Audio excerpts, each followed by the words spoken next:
for history. Oh my God! There's no way. Fabiano on smiling. This is immortality stuff. MVL is on the doorstep here. Look at the confidence that he's playing with. It's all over. 12 seconds. UG7. Maxime Vachier-Lagrave is the winner of the CrunchLabs Masters.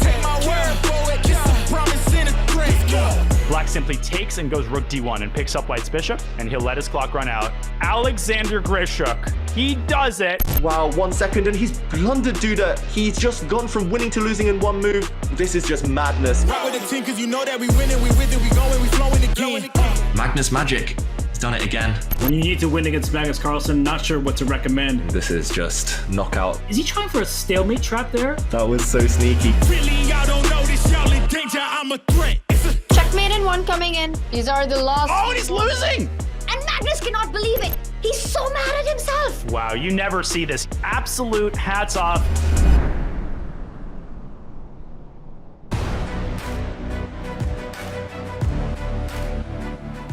When the pieces are flying, you never know what's going to happen. But today, we do know we have Magnus Carlsen, Alireza Firouzja. I'm Robert Hess. Alongside me is Grandmaster David Howell. This is the Julius Baer Generation Cup. And today, we have the grand final. David, Magnus, Alireza. There's so much storied history between these two. This is going to be another epic match for the history books.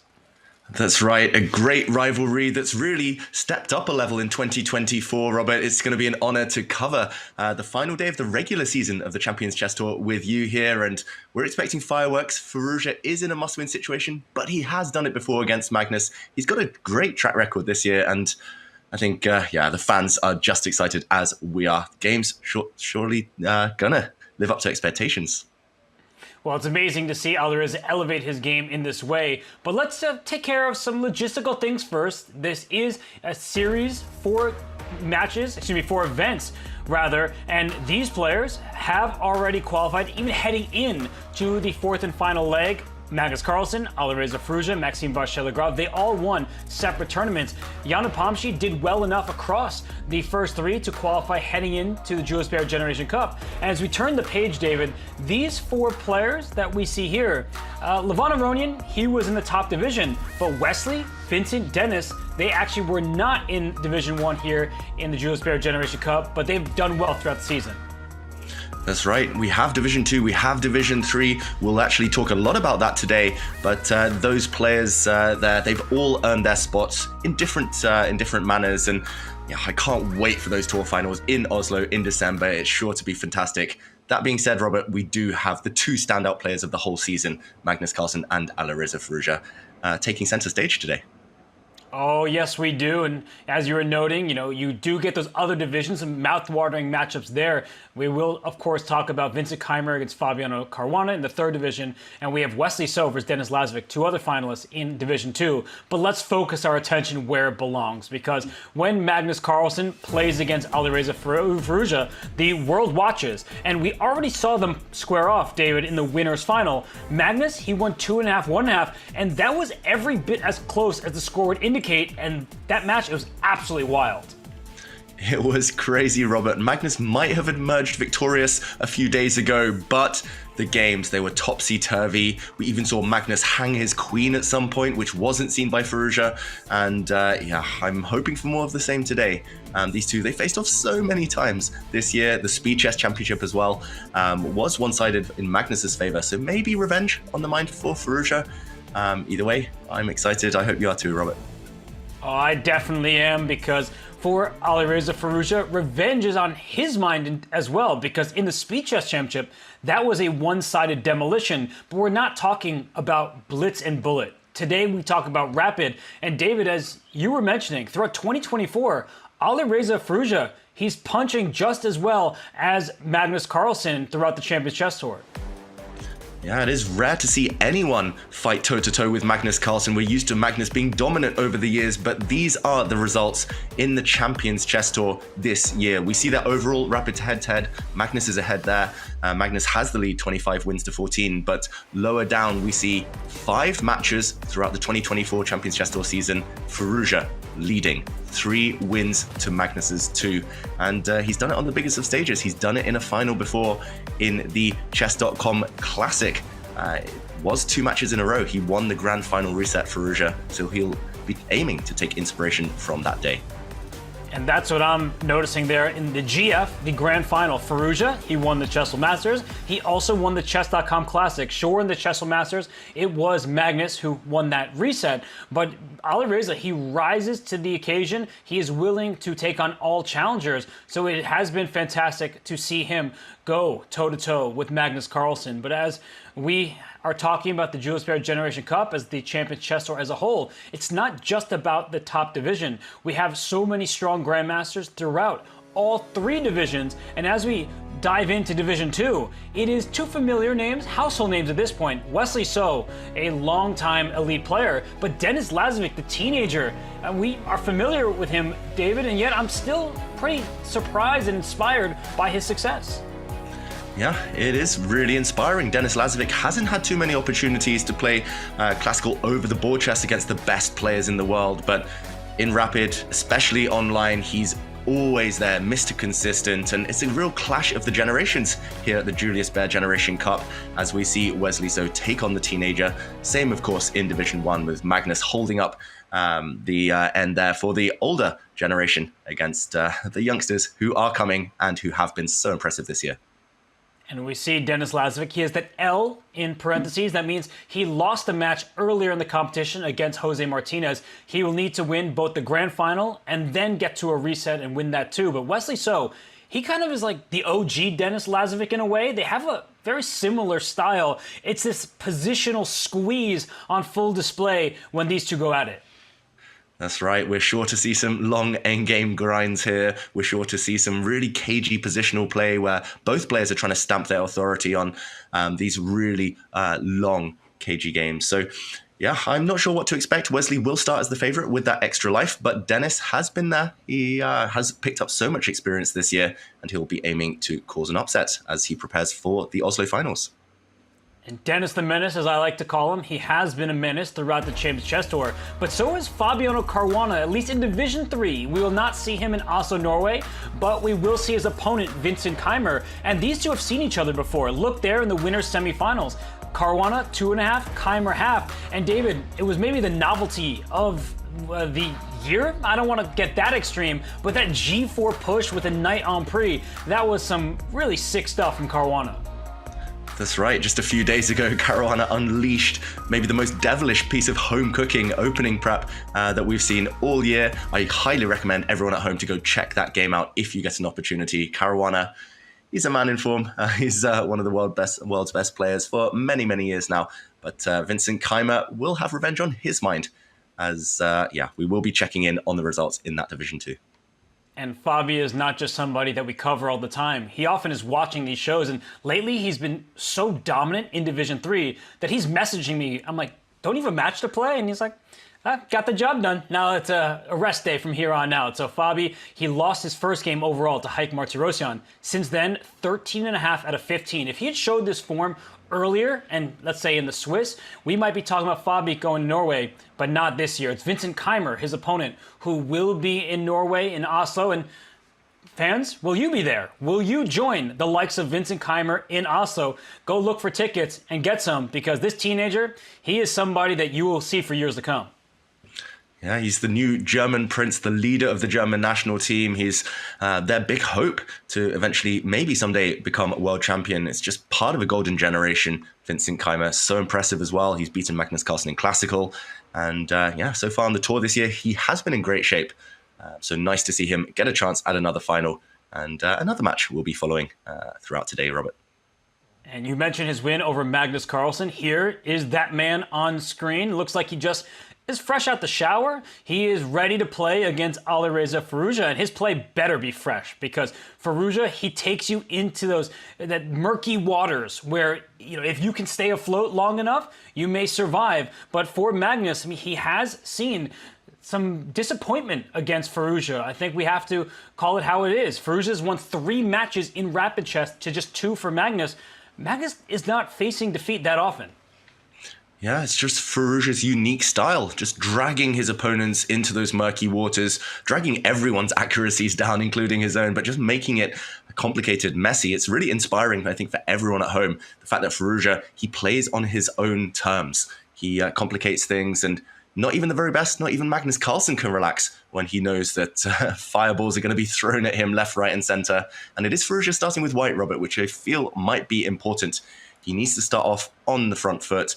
And if he strikes first, Magnus will start to get nervous. What do you make of the player's body language as we get going any moment now?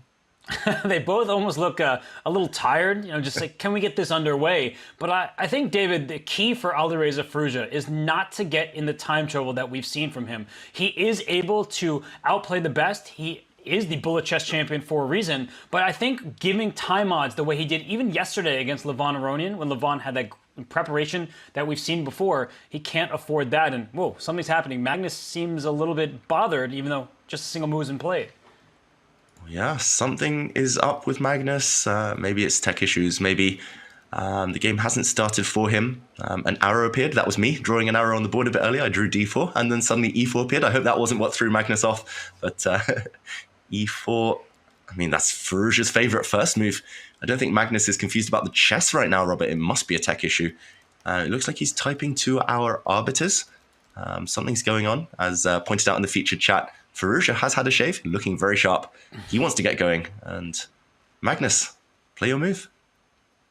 Okay, well, we don't have a move yet. This is odd stuff. So why don't we just wait for Magnus to get going here? If he will get going, we know that sometimes he, by his own admission, isn't always the most technologically savvy, but this is weird, David.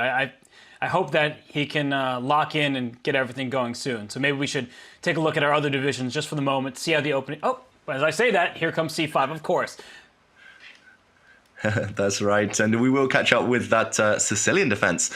But in the meantime, just to tease everyone at home, just to show you that we do have access to those Division 2 and 3 finals. We've touched upon them. We'll be talking about the results as they tick in. We'll be trying to focus on some key moments if and when they occur. Wesley So on the left there against Denis Lazovic. True to form, they're playing a slow Italian game there, whereas Vincent Keymer against Fabiano Caruana. Two very creative players. Vincent these days does try to sharpen things up more than he ever has done. And yeah, we'll be keeping you abreast of developments there. But Robert, we have moves in our star attraction. It is Magnus Carlsen playing the Sicilian and playing a very provocative line. It's an open Sicilian. There has been one set of pawn trades in the center. Now, with this last move, a6, we're likely to enter the Khan variation, where white takes a lot of space, but black is super flexible. What do you make of this choice by Magnus? I think in my childhood, I loved playing against the Khan, because what I would try to do is if that bishop ever went to c5, I would try to trade it off, like get rid of that dark square bishop so I could make use of the Swiss cheese. You have created holes in your position from the black side. So I think that here bishop d3 is one move, knight c3 is another. You do have a bunch of different options in the early going, but we see Magnus, I mean, he's not holding anything back, David. He's striking with b5, and if memory serves me well, didn't you have that blitz game in Retiro Park against Judith Polgar? It started something like this, and it didn't end very well for Magnus. Oh yeah, that's a classic game. Go check out that one on YouTube. If anyone's curious, Polgar, Carlsen, a bit of a showdown. Magnus does employ this slightly risky line from time to time. I actually had this position myself back in the summer from the white side, and yeah, it does feel like black is living on the edge. You mentioned the Swiss cheese. I was highlighting some dart squares, especially the d6 square right at the front here. If a dart square bishop ever is traded, black's piece here, the protector of that square, watch out. Oh, he plants his bishop on that square, occupying it now. This is a tactic. It is a loose square. White can, for example, consider moving his bishop out of the way, taking a pawn and hitting the bishop. But there are tactics against the white king. Watch out for bishop takes h2 ideas. At some point, black often wants to line up his queen and bishop along this diagonal to gain a bit of time. But Robert, this is really provocative. He's asking white to step forward with a pawn, take more space, please. Alireza here. He's saying that comes with pros and cons, but yeah, it just feels like Magnus doesn't care about being solid in these early stages. so many difficult decisions posed already. As you said, e4 to e5 with tempo, but that bishop on c6 becomes much stronger when you push that e-pawn. And then if you play bishop takes b5, which I'm also tempted by, you have to calculate bishop takes h2 check, and now we get opposite colored bishops. I was talking about how I like to get rid of my opponent's dark square bishop, considering the pawn structure, but I'm not sure if that would have been advisable, giving up a kingside pawn. So e5 hasn't played, David. The e4 square, maybe white's for the taking, and now I'm going to ask you, does that bishop, he goes back to c7, he answers before I could ask. I wasn't sure if it would go up the board or back, but he decides to retreat and keep pressure alive on the e5 pawn, and also with that bishop on c6, staring at the white kingside. Yeah, black's bishops have great potential right now. That being said, white's ahead in development. White has already castled. Black is a few moves away from doing so. Even castling now for black will be fraught with danger. The white bishop will be staring down at that flank. But Alireza starts by mobilizing on the queen side, some pressure against black's pawns over here. Two reactions. The most natural is to bypass that pawn. Black's choice here of pawn to b4 here would also gain time against the white knight. But maybe the black pawns will become weak later on. I'm also wondering, Robert, if after b4, white has a sneaky move, queen to g4, hitting the pawn on b4, or he's also hitting the pawn on g7, and this could lead to some crazy tactics right now. Good spot there, David, because I was wondering, I mean, doesn't this look good for black at first? You get to kick that knight, it's going to go to e4, but if it goes there, you drop the e5 pawn. That means your knight cannot step along the e-file. So I thought that this was maybe a strategic mistake, but you found a tactical answer. Queen g4 is nice. You hit g7, which would trap the rook on h8, so you're not just giving away a knight for a pawn. And then if you save the g7 pawn, down goes b4. So is Magnus just giving away the b-pawn, like queen g4, knight e7? I know the g7 pawn's untouchable because rook g8 will be devastating, but I guess I'm just wondering, like, can white just take that b4 pawn now? Because that is hanging over there. It looks free. What's the deal? Oh yeah, I'm just putting these moves on the board. The ones you were mentioning, Robert, definitely taking b4, safer than taking on g7. You ask what the deal is. I don't really see it. The eval bar says it's nothing to worry about, but black's simply a pawn down, and this must be Magnus's plan. Let's just go back to the game position. It is queen g4 on the board. Double exclamation point given because it is sacrificing a knight, but just to show everyone at home, do not take it. This is a trap of a rook. So the blue arrow has appeared saying knight e7 only move, and it's definitely up to Magnus to justify. I guess it's, okay, knight e7 indeed played. I guess it's just the fact that white will lose a bit of time with the queen later on. Knight g6 played by Magnus now, hitting white's stronghold in the center. I'm skeptical, I've got to say, Robert, but these are the top players. Magnus doesn't give up pawns for no reason, so he must have at least something on his mind here. And I'm wondering how much of that was a sacrifice versus an oversight. I typically trust Magnus. He did play knight e7 to g6 relatively quickly, but the fact that queen g4 was played and then he thought for even a little bit makes me wonder if he actually saw it coming. But now that we're here, e5, it's targeted.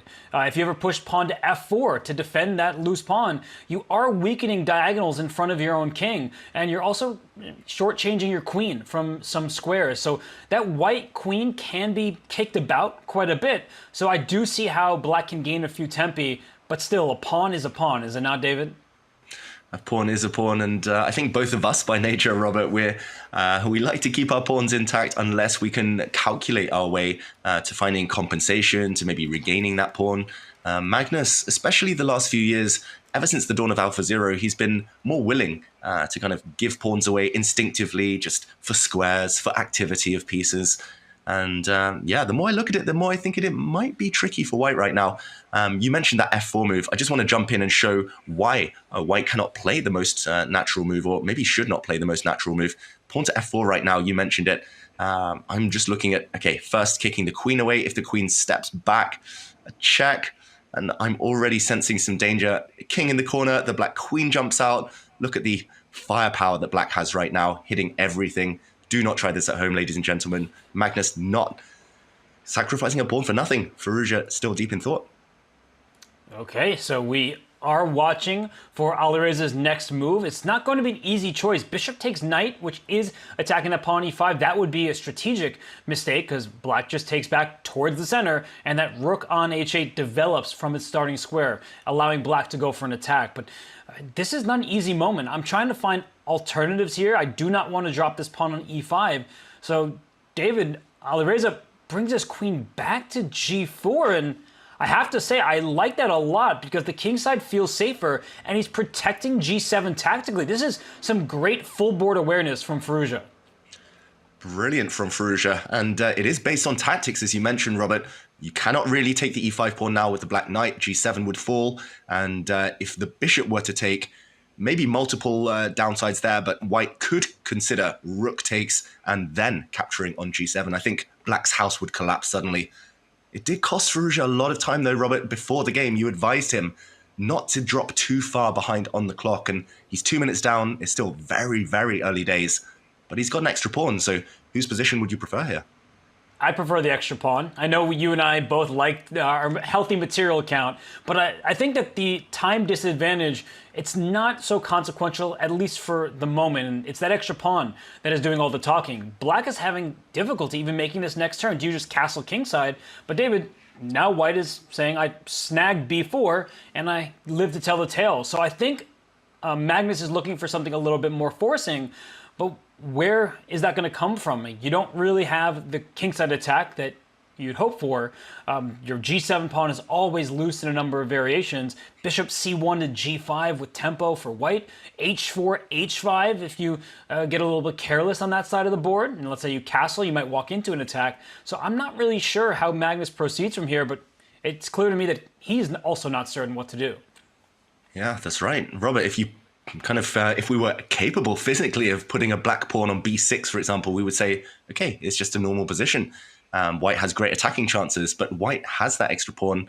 Yes, has spent several moves with his queen, Firouzja, but time is of the essence. I think Magnus needs to strike now somehow to gain compensation. Otherwise, this could be one-sided traffic. The time disadvantage that I was talking about has pretty much disappeared as well, down to just around 30 seconds now. I would castle here. I think Magnus might get tempted at some point to break out with f6 or f5 once his king has got to safety, trying to open up more lines, most importantly, for these raking bishops. But right now, proof is in the pudding. He needs to justify that pawn sacrifice, that pawn blunder from a bit earlier on. Yeah, the more I look at it, the more I think queen g4, a mark of genius from Firouzja. King safety, as you mentioned, it's looking very good for white right now.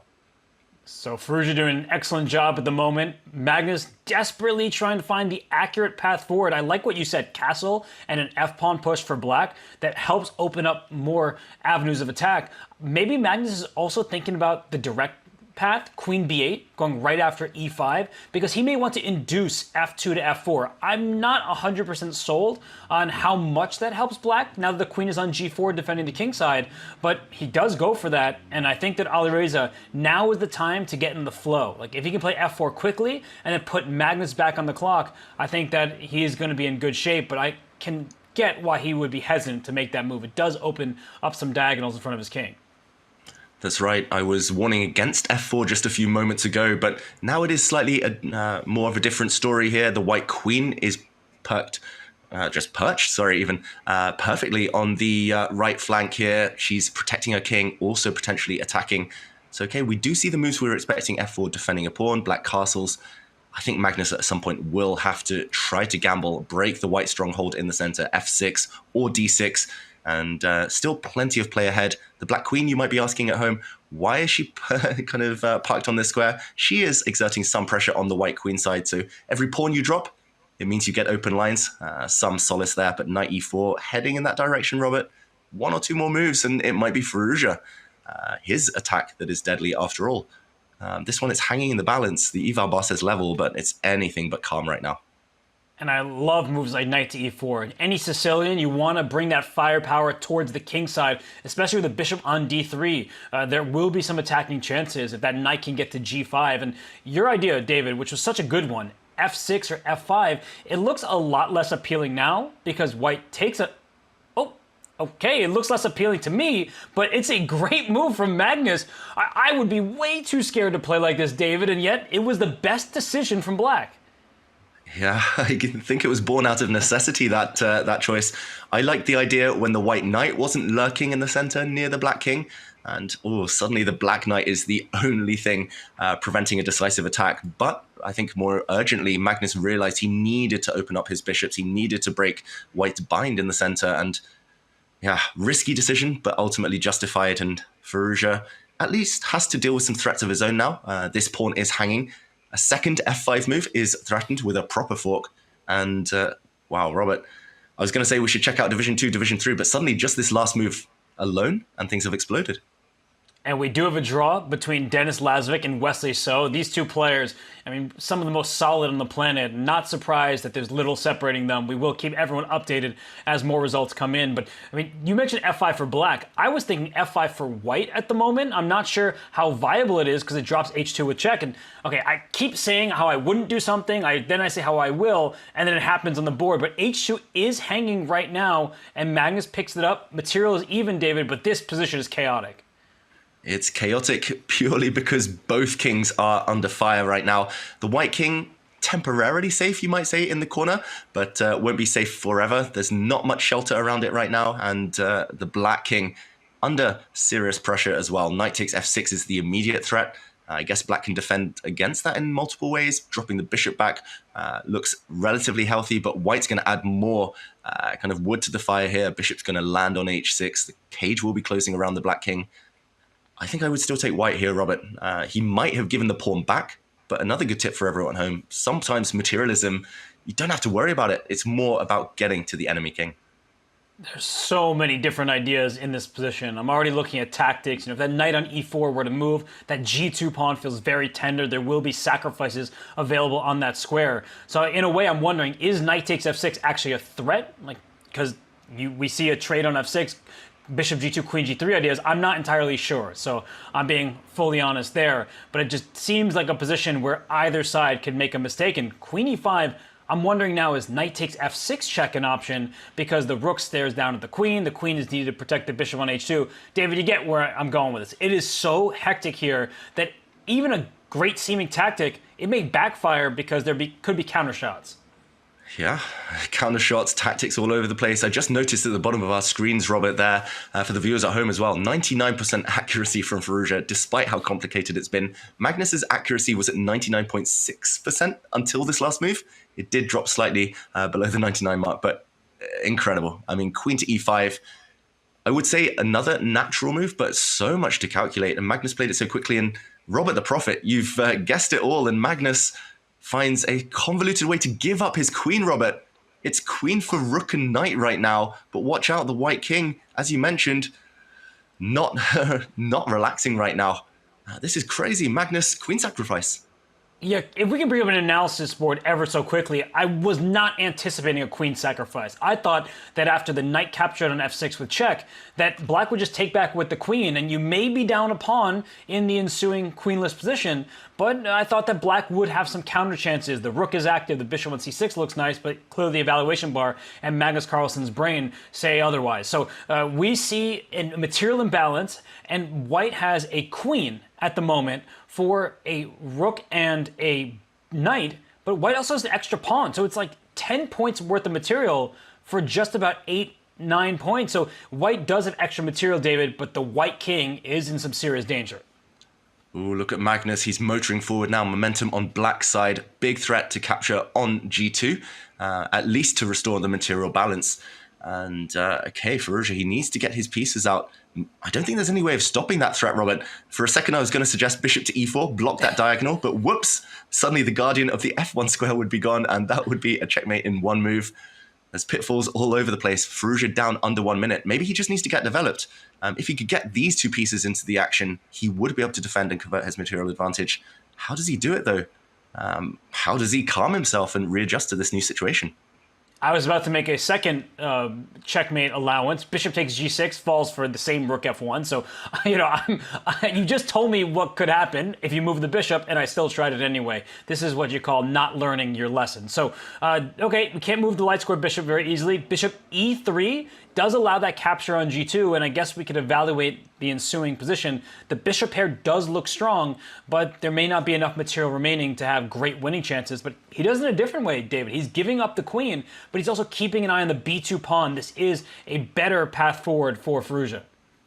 Yeah, he's trying to bait Magnus now into those exchanges. And okay, the queen sacrifice was just temporary in the end. It's level material now, and we're heading into an endgame. But Robert, this is very reminiscent of Firouzja's win yesterday against Levon Aronian. It was opposite color bishops there. Light squared bishop against dark squared bishop. He had the exact same kind of ingredients to win that game. And 17 seconds, that's the only problem for him. But do you imagine Firouzja here maybe motoring forward the queenside pawns? Still any chances for a win? This looks a lot like that game against Levon from yesterday. And for black, you have the worst pawns. They're all isolated. That means another pawn can't defend it. You have to use your more valuable pieces. But look at Magnus. He's trying to counter. He's trying to put pressure on white's vulnerable pawns. And if you go rook b8, white will play this little move, rook to a2, and just keep everything honest. So look at the rook swing over here. David, this is not going to be easy for Magnus. And he does give up the h-pawn. And Magnus does make it look easy. It's his point now that you give a pawn with check, but b2 is falling. If you push b2, down goes c3, and the whole chain will just collapse. Yeah, genius endgame play by both sides, I've got to say. I think Firouzja slightly panicking. Maybe he needed to just consolidate there, bring the white king nearer to the center. But yeah, Magnus, great decision. Another great little nugget there for everyone at home. Piece activity, king activity is all important. Who cares about pawns short term? He's going to regain the material here, and yes, white can bail out with a move such as rook b6 now, offer a trade of rooks. He does so to protect his queenside pawns, but opposite color bishops, it's just pawns all on one flank. Unlike yesterday, Robert, where we had the trousers separated past pawns marching up the board, overwhelming black on both flanks. This time, with everything concentrated just on one side, should be a draw now. And perhaps even a draw without one of these two pawns there, but now it just easy. You put your bishop in line with the c5 square, so white's never able to push through. And with these last trades, I think the players will agree to a draw in the near future. David, a hard-fought game in this first one. Bishop b5 is funny, saying we can draw, it's okay. But David, impressive game from both these two. The tactical flair is a treat for all of us to watch. That's right. These were two giants of the game in full flow, just throwing everything at each other, but ultimately cancelling each other out. A draw, a fair result. Very, very high quality game there, and a great start to the day for both. I don't think either can complain. We saw them there just going through the game with the computer, and yeah, still at least a few more games to go, Robert. Who do you think the happier of the two will be after that clash? Well, Magnus had the black pieces. He made a draw. I think he should be very happy with his performance. And he never truly was in danger. It was an extremely accurate display of chess from both sides. But Magnus, he held steady. He gave away a pawn. Still wasn't in any trouble. I think that Magnus, he now has the upper hand with two whites in the remaining 3 games. He started the day in the driver's seat as the favorite with that extra match win. And yeah, ultimately a draw with black. Especially because Firouzja with the white pieces is so dangerous, can always choose those attacking lines. I agree. Magnus, maybe the slightly happier of the two. As we see other players flex there, stretch. We saw Fabiano Caruana. Wesley So is now in action in his second game, Robert. Action all over the place. And of course, the Magnus frown to start the day. Well, Magnus may have frowned to start, but he is probably much happier now, as is Fabiano Caruana. Look at this position on the right-hand side of your screen, the board in blue. Fabiano has been incredible in the Julius Baer Generation Cup 3rd division. He started with a loss. He is 13.5 out of 15, all against extremely strong Grandmasters, including his earlier match against Vincent Keymer. And David, he's just in a winning endgame. He's up a couple pawns. No chance for Vincent in game 1. Oof, this is as one-sided as it gets right now. Black is 2 pawns to the good. I think he can win this in multiple ways. He can win it at will. He could have traded knights. He keeps knights on. That board on the right of your screens, everyone, it should be decided any moment now. 2 pawns to the good in an endgame. passed pawn, active pieces. This is Fabi. I mean, this is remnant of 2014 Fabi, where he just crushed everyone at the Sinkfield Cup. He's just on a roll. Winning has just become a habit for him. In the meantime, on the other board, it's in the thick of the early middle game as Denis Lazovic, Wesley So. It's game 2, Robert. They've been playing faster than anyone else today. A queen trade imminent, and there we go. Fabi does take the win, meanwhile. Yeah, no surprises there. Fabiano, he did win game 1 with black. That means that he is clearly in the driver's seat in the 3rd division. But as I look to the left-hand side of our screen there, that looks like an extremely sharp position between Denis Lazovic and Wesley So. We keep talking about how strategic they are, how they like these end games for their slight pluses. This could be a winning position in the near future if Wesley, who has the black pieces, is not careful. So Denis can enjoy his top view for the moment. He will be switched down to the white pieces here. But David and Denis, this is a very sharp opening from him. Yeah, I was going to say, Denis looking very different for now. But yeah, this opening, it's really... I'm not going to say gone wrong, but it's living life on the edge for Wesley. So it's all about the kings yet again. The black king pinned right now, at least the knight in front of it is, and under some serious pressure. I think queen back to c7, keeping the queens on the board was a great decision by Wesley. So, and in the meantime, he will be able to break the bind, break the pressure. And wow, straight back into the thick of things, Robert. No break, no rest for the wicked as Fabi takes the white pieces against Vincent Keymer, and it's a hedgehog on that right board on the screen right now.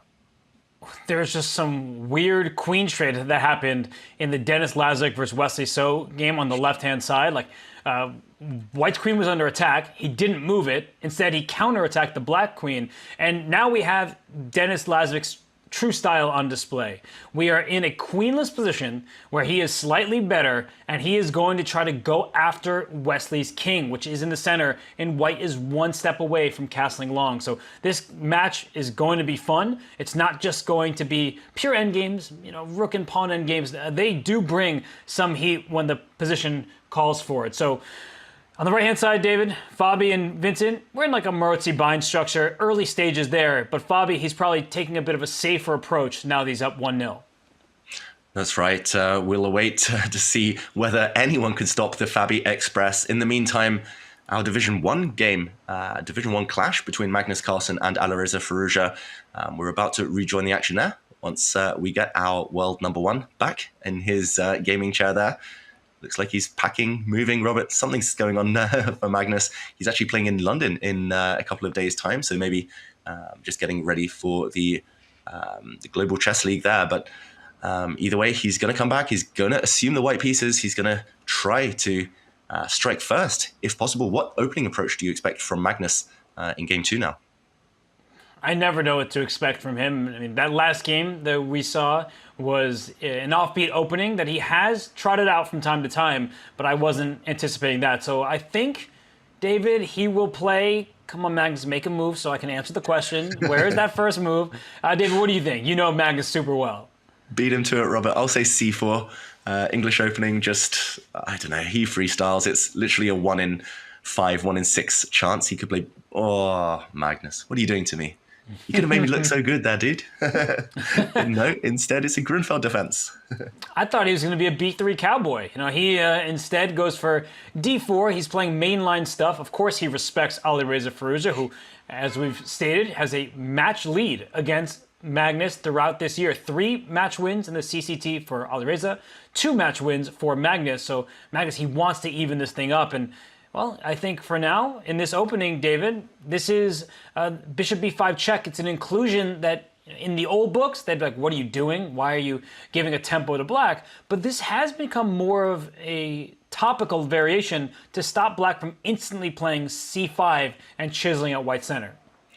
That's right. White looks like he's losing a bit of time here, but ultimately black has to strike against the center. Black's Grunfeld defense is all about this dark squared bishop, the fianchettoed bishop along the diagonal. It has a lot of influence. So often you want to challenge the center, but you were prevented temporarily. And Firouzja is making use of the fact that he's been able to kind of gain space on the queen side with tempo, pushing b5, attacking the bishop, a5, maybe hinting at a4, b4, and it's all to do with undermining white's strong center from afar. So yeah, this is something I've played myself a lot from the black side throughout my career. I'm always kind of just getting excited, but then realizing white's center is just super strong. So we'll wait to see developments here. But I do want to mention Magnus has played this from the white side before, so I do wonder whether Alireza Firouzja is well prepared. I remember some clashes against another Frenchman, Maxime Vachier-Lagrave, in this exact line, which didn't always go Magnus's favor. But yeah, Magnus a minute up on the clock already, still with a big pawn center. I think it's a small opening success for him. I know you like this position from the black side because you've played it so many times yourself, but I will say I think it's a good strategic decision from Magnus because Alireza, he likes tactical fireworks. You are forcing Alireza to take some strategic risks in order to get that kind of dynamic game. We see black's queen side, those pawns b5 and a5. You might even play a4 in the future, but your pawns may be overextended. At the right moment, white can push one of his own pawns to quickly put some pressure in the black position, and that's something that you need to take a serious glance at. You do not just want to push your pawns to a4 and think later. You have to note, like, is that giving away all the dark squares? Will that bishop go to a3 if these pawns are all on light squares? And we have seen a4 and c5. We have liftoff, but David, I mean, all these pawn pushes, they do have consequences. They really do, and Magnus is already poking at those consequences, asking black whether he's bothered about this pawn. I'm not sure whether it's hanging right now, whether you can take it, because black's bishop would come out and skewer the two white rooks to each other. But he is asking those questions, and black has neglected piece development in kind of favor of pushing all of these pawns. So very risky strategy, as you mentioned, strategically from Firouzja. 3 sleeping pieces here on the queen side. He needs to get those out sooner rather than later. And it does feel like Magnus might still be in book here, Robert. White's played very natural moves. Bishop b5 check, maybe the only kind of slightly offbeat decision. But ever since that, Magnus has just retreated his bishop when asked to. He's castled his king. He's still got the center. It's definitely onus on black to fight back. And okay, knight to c6, putting more pressure on white's stronghold in the center. Yeah, I love black's position just because I've got so many games under my belt in the Grunfeld, Robert, but I do understand that white should here be able to consolidate the center and is totally fine. Well, I can't wait for you to send me your files later so I can better understand this position because I do get that b5 may be untouchable thanks to this bishop a6 idea, hitting both rooks on the diagonal, but that pawn still sticks out to me. It's like doesn't feel very safe, but maybe black is ready to play pawn to b4 in the near future. And okay, we have a pawn now on e5. Bishop e4 is going to be a key idea for white. Watch out for that because you're pinning that black knight, and that could be some danger, some trouble for black. Your pieces are not so harmonious, and I think that Alireza has the more difficult questions to answer for now, but he is playing really well. Yeah, he's playing well right now, and a big decision, I think a very wise decision from Magnus Carlsen. Often you don't want to push pawns forward in the center because you lose flexibility. Now white's pawns far less likely to push forward as a duo, but he has locked in black's beautiful dark squared bishop, the fianchettoed piece there, and Magnus pauses, Robert, maybe hesitating from the very natural recapture on d4 because of that other move, the option you mentioned, bishop to e4, the intermezzo there, the Zwischenzug, just before recapturing, threaten, pin, and yeah, maybe you gain a bit of time in the process. It'd be hard for me to refrain from playing bishop to e4, but that might welcome the black queen out, and that could be useful, but there will be further tactics, right? With the bishop on e4, the rook on a8 is at the end of that diagonal, so knight takes d4 is something you have to what? Bishop f5? Wow. Yeah, I mean, I had to raise my eyebrows there as well, Robert. Bishop f5, if he plays it, it shows he's in bang in top form here right now for Firouzja. Just giving up the knight and noticing that loose do drop off. It is the rook on the b1 square that would be hanging, but I mean, that's just step one. You have to calculate way into the future. You have to evaluate, even after a trade of bishops, whether that pawn structure is in black's favor or not. What do you think? Is he going to play it? That's a crazy move if he finds it. I seriously was only looking at moves like queen c7, queen b6 with Alireza Firouzja. I mean, he is in tip-top shape at the moment. And white's now only move, quote-unquote, is obvious, right? You're going to take this bishop on f5, and Magnus will benefit from hurting black's kingside structure. And my main question is, after a swap of bishops, will white take on d4 with the pawn, with the knight? How do you see this game heating up from here, David? Because there is a ton of action and it's going to be a critical moment. Yeah, it's going to be a critical moment. I think Magnus's hand, as you mentioned, forced in the early stages, but still some big decisions ahead. To my eyes, I think black is in great shape now that he's found this key move. The kind of key beauty in the Grunfeld defense is this dark square bishop, but also the outside pawn majority on the queen side here. If white ever recaptures in the center, for example, now, then, okay, he trades knights first. The black B pawn, the black A pawn could be real assets in the endgame for black, distracting the white army or maybe becoming a pass pawn. Magnus, though, asking for a trade of knights. He will be hoping, I guess, here, Magnus, that the black dark square bishop stays out of the game for as long as possible. And I'm not sure whether we'll see queens come off. I'm trying to weigh up kind of these strategic long-term decisions. I think Magnus might keep the queens on purely because the black king slightly more open than its counterpart. That being said, still some excitement ahead here. I feel this might just be where it starts to get exciting. It will, because the queens will stay on the board. White will try to go after that black king. But while the players, they start calculating at this moment, the knight capture on d4, there's a capture on e5 available as well. Let's look at the other two divisions, just because some late stage action happening in the other games. And as we look on our screens, Denis Lazovic with the white pieces. This is how knights outclass bishops. On the left-hand side of your screen, everyone, there is absolute control of the light squares, and there's a dark square bishop. So David, it is useless in trying to stave off the pressure that knight is going to cause. Yeah, that is a dominant position for Denis Lazovic right now. He's way up on the clock as well. Wesley So down to just 12 seconds. Yeah, good knight versus bad bishop scenarios. They're one thing I think, especially when we're starting out in chess, we run into time and time again. Players have their preference, bishop or knight, but this is one case where a bishop alone struggles. White's pieces are all on outpost. White has a protected, has a pass pawn, in the center, the e pawn. And yeah, this is, I think, just a matter of technique, as they say. Still some accuracy needed, but Wesley about to crash to defeat. Denis striking back in this in this grand final. And on the right side of your screens, we see Fabiano Caruana. I mean, what more can we say about him at this point, Robert? It looks like he's in cruise control. I might even expect him to start sacrificing stuff. It looks like he's breaking Black's hedgehog formation, and then the bar drops. Commentator's curse. What do you expect from Fabi? Is he going to continue his form? I still think it looks good for Fabi on the right-hand side, but I am just captivated by this endgame and the technique of the teenager Denis Lazovic. It's almost like white is up a pawn because of the absolute control, the king on c4. But speaking of commentator's curse, the last few moves have gone wrong for Denis Lazovic. I mean, it looks like very natural moves, but Wesley, down to 15 seconds, has been finding all of the best defensive resources. Yeah, Denis has suddenly walked into what might become a race without having thought too much. But there we go, in his need for speed, Wesley. So he repeats the position and gives Denis Lazovic another shot at victory here. I don't know the right path, but maybe you need to be patient. Maybe just sit on black a bit. And repeating the position, Denis Lazovic, he might be blowing the wind, Robert.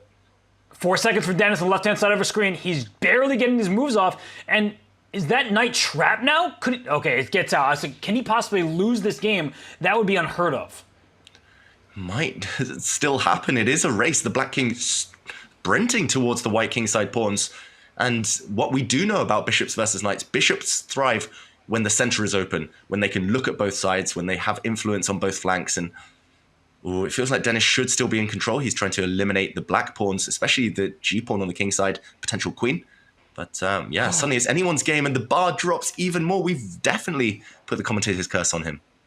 I cannot believe this is happening, but it's resilience from Wesley So, who is playing better in mutual time trouble. Now Wesley's ahead on the clock. I think he was down over 2 minutes, and he was down to his last 10. But now he's up a pawn. I cannot believe it, and nor can Denis. David, he's got his hand on his head, and he is just losing this game now. Yeah, he's shell-shocked. He's going to have to give up the white knight for the pawn, and Black's bishop protects Black's 2 remaining pawns, those potential queens, and Denis resigns. What a turnaround. Wesley So, wow, I don't know how he got the victory there from the jaws of defeat, but either way, he's going to be buzzing. Denis, golden opportunity slipped through his fingers.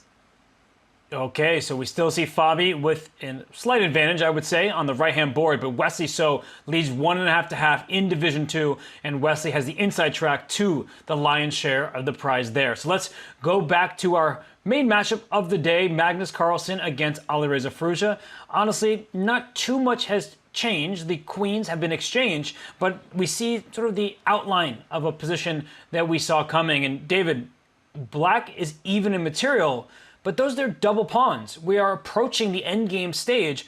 Does that mean that white, in some ways, is a pawn ahead? The C pawn doesn't have anything in front of it. Yeah, great shout, Robert. Watch out for this long term. Everyone at home, watch out for the white C-pawn stepping forward, especially if the knights disappear. White C-pawn is going to cause some major damage. But yeah, I think two main things have happened since we were last here. The queen's coming off, but also black getting the bishop out of jail. The black bishop was a bit blocked, now nicely centralized, eliminating that e-pawn. And white has got rid of that scary looking pawn edifice on the queen side. Magnus, meanwhile, focusing his pieces clearly on this side of the board. G3 is a bit sneaky. F4 almost traps the black bishop, Robert. I was going to say white's pawn to F4 would have almost trapped it. So black prevents that. He's getting rid of his double pawns by force. It looks like Firouzja fighting very well in this endgame. A good decision from Alireza to get rid of one of his bigger weaknesses here. And there's still some dynamic opportunities for both sides. As you mentioned, F4 could be really annoying. Even if F takes G3, H takes G3, that threat is renewed. So it's a good lesson in tension and when to keep or release it. Black does not want to take on G3 just yet, even though it undoubles the pawn. So for Magnus, he may bring his king forward. Why not? It's the endgame. Use the king as an active piece, as a potential weapon. So I would be bringing that king up right now and then trying to figure out what actual plan to concoct later. Ooh, Magnus takes a different path. I would have played that on autopilot. I think if it were a bullet game, Magnus would also have centralized his king. The white king clearly better placed than its counterpart. But Magnus makes it concrete. He goes very direct. He's trying to trade off the black knight, which is a blockader of white's pass pawn, that C pawn, but also is a protector of the E pawn. Magnus is hoping that black is slightly off balance in terms of coordination. Robert, do you think taking here? I guess that's what Alireza is going to be calculating for a while. He could also maybe maintain the tension, defend his knight. What's going through his mind, do you feel? I was wondering if he was even thinking of taking with the bishop on d4, but he decides to take with the knight, suggesting that the ensuing endgame, he feels that it should be level. But how many times have we said this, David? Should be a draw. It's got to be a draw. And then Magnus wins games just like this throughout his illustrious career. So what does white have going for him? Better pawn structure, where we'll see the e7 pawn drop, and even if those double f pawns are no more, you've isolated pawns on the king side for black. But the black king can step forward to g6 at any moment. I don't really see how white can make inroads, how white can win this game. So David, how is Magnus going to grind like a grandmaster? Oh, good question, Robert. Putting me on the spot there, though. Magnus would love, I feel, to get all of the rooks off the board right now, especially if he is able to snag this pawn on e7. Wow, he doesn't. Maybe he was afraid there, Magnus, of the black rook activating, getting very quickly to the second rank. There is a big target on the f2 square. Now it's white with the worst pawn structure. I'm not sure he's going to be able to grind this at all, even Magnus. It might be him on the defensive even. It might be Magnus aiming to try and trade off the rooks at some point in the near future. It's this black bishop which is dominating proceedings right now. Rook c2, again, showing, just as he did in the previous game, that pawns are less important than piece activity. Firouzja. Yeah, I think Magnus needs to shut up shop here and just try to bail out. I'm not sure whether you start harassing this black bishop while you can. I'm not sure whether you should even try and trade into an endgame right now, because black's king, as you mentioned, does sprint very fast towards a weakness. Anyone's game. 3 results still possible here, Robert. And rook c1 is one of those big questions, because it could lose the game for white in the near future. I don't think it's a losing move, but it can get you into a troublesome ending. Look at those pawns for white. We're talking about isolated pawns, but oh my goodness, David, why would Magnus choose this path? Because rook c2, going right after f2, which hits h2, and also a2. Do you like this decision from Magnus? He doesn't look too bothered, but the evaluation bar is. He doesn't look bothered, but I would be terrified allowing this capture with a check and another capture. This is maybe what Magnus has missed. Will we see a reaction on the camera? We do. Magnus is saying, what have I done? I missed that. Not only is there a huge threat right now of the black bishop moving out of the way with a check, but he's simply down a pawn, Magnus Carlsen. Watch out, the 4th rank, there's discovered attacks. No way for white to regain the material. He's down a pawn, fighting for his life in this game, Robert. And look at him. He is beside himself because he's like, how could I miss this? The king is on a dark square. Black has a dark square bishop. You are defending the a4 pawn tactically, and king e2 is the best move for white. But I think black has king f7 as a response, and just trying to get that bishop out of here. Well, one thing to note is that white is threatening bishop takes f6 in these positions. So if black says, oh, let me protect my a pawn with a3, that bishop can capture the pawn over there. Although rook f2 check makes things a bit interesting, I do think that white can get away with this tactic. Yeah, I think you're right, Robert. Bishop takes f6 is a neutralizing threat right now, regaining the material, getting pieces off. Alireza very cleverly offers a trade of rooks, and now a huge judgment call for Magnus Carlsen. Does he get the rooks off the board? There's a threat against the h2 pawn as well. It feels like material's disappearing. I do think that should be a draw. I would definitely capture this f6 pawn right now. We'll talk about bishops and pawns of opposite color, wrong color, soon. But yeah, it's definitely asking questions of Magnus. And Robert, take it away. Oh, the bar drops. Wait, what's happened here? I was about to say this should be a draw, but apparently this is a blunder from Magnus Carlsen. He might have brought his king in the wrong direction. The king could have gone after that a pawn. And what white needs to do is give up the bishop on d8 for that a4 pawn. But guess what you can't do when you have a bishop? Get to the other color. So if you could just attack it and take it, even if it costs you your bishop, immediately the game is a draw. But not anymore. And the same colored bishops, David, that will allow black to bring his own bishop back to try to get in the same diagonal, all trades in the king and pawn endgame should be leading to a win for Alireza. Yeah, he's going to bully that white bishop away now. He's got that extra pawn. King and pawn endgames are winning for black. He's going to put his bishop back now on the e7 square, and he's going to be able to push. The white king will at some point have to give way. Will have to kind of run back to stop the progress of that pawn, but then the black king will start running in the right direction. And the reason it's running there is because a1 is a dark square. It complements your bishop, something you were hinting upon earlier, Robert. And wow, this one, I don't know how easy it is. I think you do have to be slightly careful about when you push your pawns, but Magnus is suffering here, and it's so self-inflicted. It was that one blunder we saw him react to earlier. I mean, I think it was just a strange decision. And Alireza, oh my goodness, David, you know what's about to happen? Is he's going to force the pawn to a3. This is brilliant awareness from Magnus Carlsen. He is going to force the black pawn forward. It can be defended by the bishop, but then the white king goes back to b1. This is incredible. Wow. Just the vision, the foresight. I mean, the bravery to go for this, Magnus. He did it instantly. I was going to say you shouldn't push the pawn forward yet because the white king can still run towards it, but he goes the other way, Magnus Carlsen, and fortress. I mean, we all know what Magnus says about fortresses. He said once that he didn't believe in them, and he's been misquoted ever since. But this is the definition of a fortress. Once the black pawn is on a3, the white king will, as you mentioned, sit on b1, and there's no way to force it out of that cave, of that hiding place. It's going to be stalemating ideas there. The white king will simply kind of step between b1, a1, c2, c1, wherever you force it, and it will be a draw. I think we'll see it play out, Robert.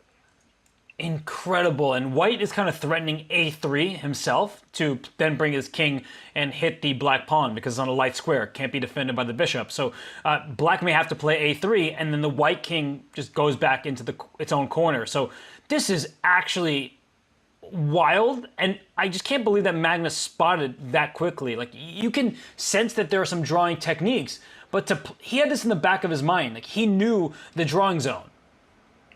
That is crazy, and that's why he's the best in the world, Magnus Carlsen. He has an extra gear compared to a lot of top players. He knows when to sit back, suffer. He knows how to draw even the most hopeless looking of positions. And here we go, everyone. We're going to learn a lesson. A bishop is not enough, even with the right color corner, because of this stalemate idea. Look at that, Magnus willingly putting his king in the corner, but you cannot trap it. You cannot cage it. And stalemate will end this game most likely any moment now. Look at Firouzja on the camera as well. Frustrated, Robert. And it is a draw. What a save from Magnus Carlsen. I mean, he did this to himself, so it's almost like he set the stage for his great escape. He is a magician, and that was an unbelievable escape. Yes, there was a bit of a helping hand from Alireza Firouzja, but he didn't have time to calculate all of the nuances there. David, I mean, that was truly exceptional stuff. Exceptional stuff. Magnus used his get out of jail card free there, and yes, riding his luck, but ultimately keeping the scores level. That's the most important thing for Magnus, who does have an extra life in this tournament. Alireza Firouzja will, however, get the white pieces and should take solace in the fact that he played a great game there. He had Magnus Carlsen under pressure throughout that endgame, on the brink of victory. He had a winning position, letting it slip though, and these are the scores in the other divisions currently, Robert. Oh, Wesley, so he stole a victory, and Fabiano Caruana seems unstoppable in the third division. So, Fabi, he looks like he is going to take the third division. David just needs one draw, but Denis Lazovic, he must be reeling, losing that endgame? Yeah, Denis had his hands on the prize there. He had victory within his grasp. Ultimately, you can never relax against the best players in the world, though, and time, Robert, it was all about the clock. Denis Lazovic panicking when his clock was ticking down. One player, however, who did not panic was Magnus Carlsen, showing us an endgame masterclass, not in the way we're used to, not grinding out a long win, instead showing off his knowledge of fortresses. And it was this position where Alireza Firouzja let things slip. Let's do a bit of a dive into that endgame, where Alireza had won a pawn a bit earlier, and it was Magnus on the back foot. However, you have to have time on the clock to be able to calculate. You need to be able to judge which positions are winning, which ones aren't, what to aim for. And let's try to... Okay, we might check in on that one a bit later, Robert. Some tech issues now, but yeah, ultimately an endgame masterclass, one that I recommend everyone plays through a bit later at home. Well, we definitely promise to dive into those details because I cannot wait for my David Howell lesson, and it's going to be a true masterclass. So yeah, you will want to watch that. You know what you'll also want to do? Do you like chess? I think you do. You're watching this show. If you're looking to play and meet new people in your community, enter Meetup, the platform for hosting and organizing community events. Connect with your local chess community or start events like chess nights or tournaments in the park. Plus, explore local community groups for any of your other hobbies on Meetup. Use the command Meetup in chat or visit go.chess.com/meetup to find your newest checkmates. I hope that I can find people who know how to make fortresses like Magnus Carlsen. You think they're on Meetup? I'm not sure, but you go find your own adventure. We will come back to this one. It is Magnus Carlsen. It is Alireza Firouzja. Other divisions taking place as well. This is the Julius Baer Generation Cup, part of the Champions Chess Tour.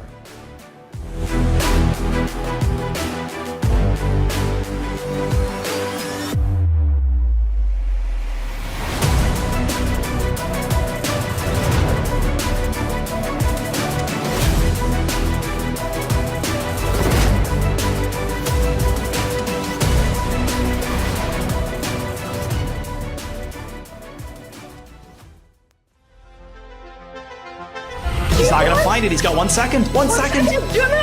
Oh! Mate on h6. Rook h6 mate. He's winning! I can't believe it.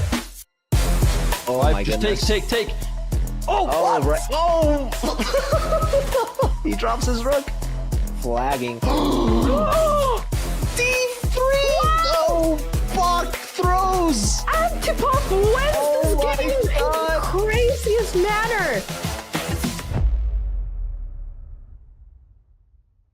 You guys are gonna have to give me the footage because right before the final segment of the 1+1, I set a Puzzle Rush record. I got 60 and I should have had 61. And I think that's recorded in the Zoom call, so I'm gonna want that footage.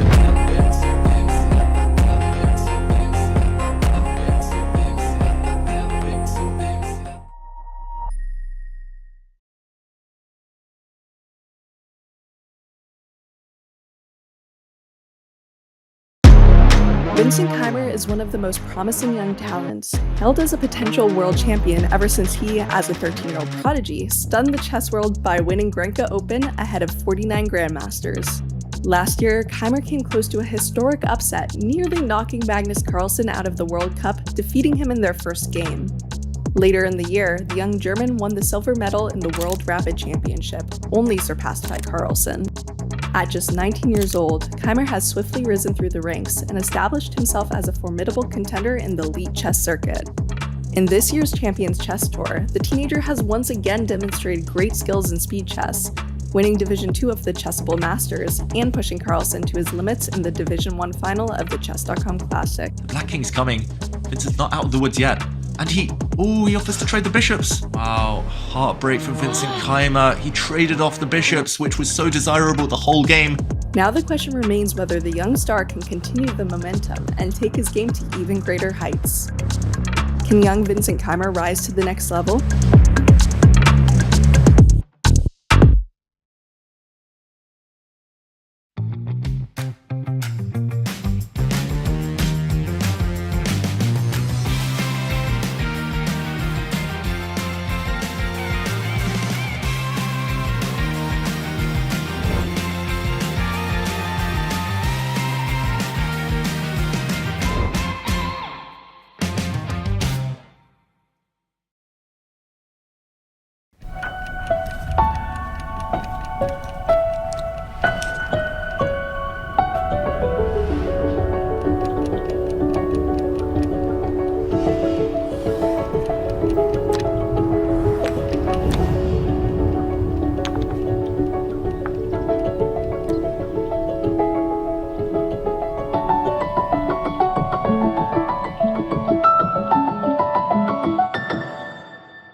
We are back here in the Julius Baer Generation Cup, deep into the second and third divisions. On the left-hand side of our screen, we see Wesley So getting the job done. He is now on the offensive against Denis Lazovic. And Fabiano Caruana on the right-hand side of our screen. David, he only needs a draw. It's an endgame. Vincent Keymer up a pawn. But will he be able to convert? Ooh, that is the big question. Fabi has made light work of that division in Division 3 so far, and it does look like he's on the brink. Vincent Keymer on the camera there on the right side of your screens, everyone, doesn't look too confident right now. He's also down a few minutes on the clock. So I'm going to say Fabiano on the brink and likely to wrap things up in just 3 games here. Ultimately, it is Denis Lazovic under serious pressure, not his type of position either in Division 2. So Wesley, a big favorite as well. As we go back to our 2 gladiators, Robert. Magnus surely feeling relieved after that last encounter. Nothing separating these two. Of course, Magnus, he survived a scare. And Alireza Firouzja has played some great chess in these first 2 games. And yet, the score says it all. 1-1. David, there is not much in it. These two, they cannot separate from one another because, as we've seen throughout the year, they've been quite evenly matched in rapid play. That's right. This is, I think, the clash of simply the 2 best rapid players right now in the world. We see another Sicilian, another open Sicilian. This time, I was going to make a bad pun there, Robert, but no Khan Sicilian, no can do, but an accelerated dragon instead. And Black's Fianchetto Bishop keeps popping up in these encounters. White with another Maroczy bind with the pawn center here, pawns on c4, e4, and the move queen to b6. Does my memory serve me correctly? Didn't this lead to a very quick draw at the Olympiad?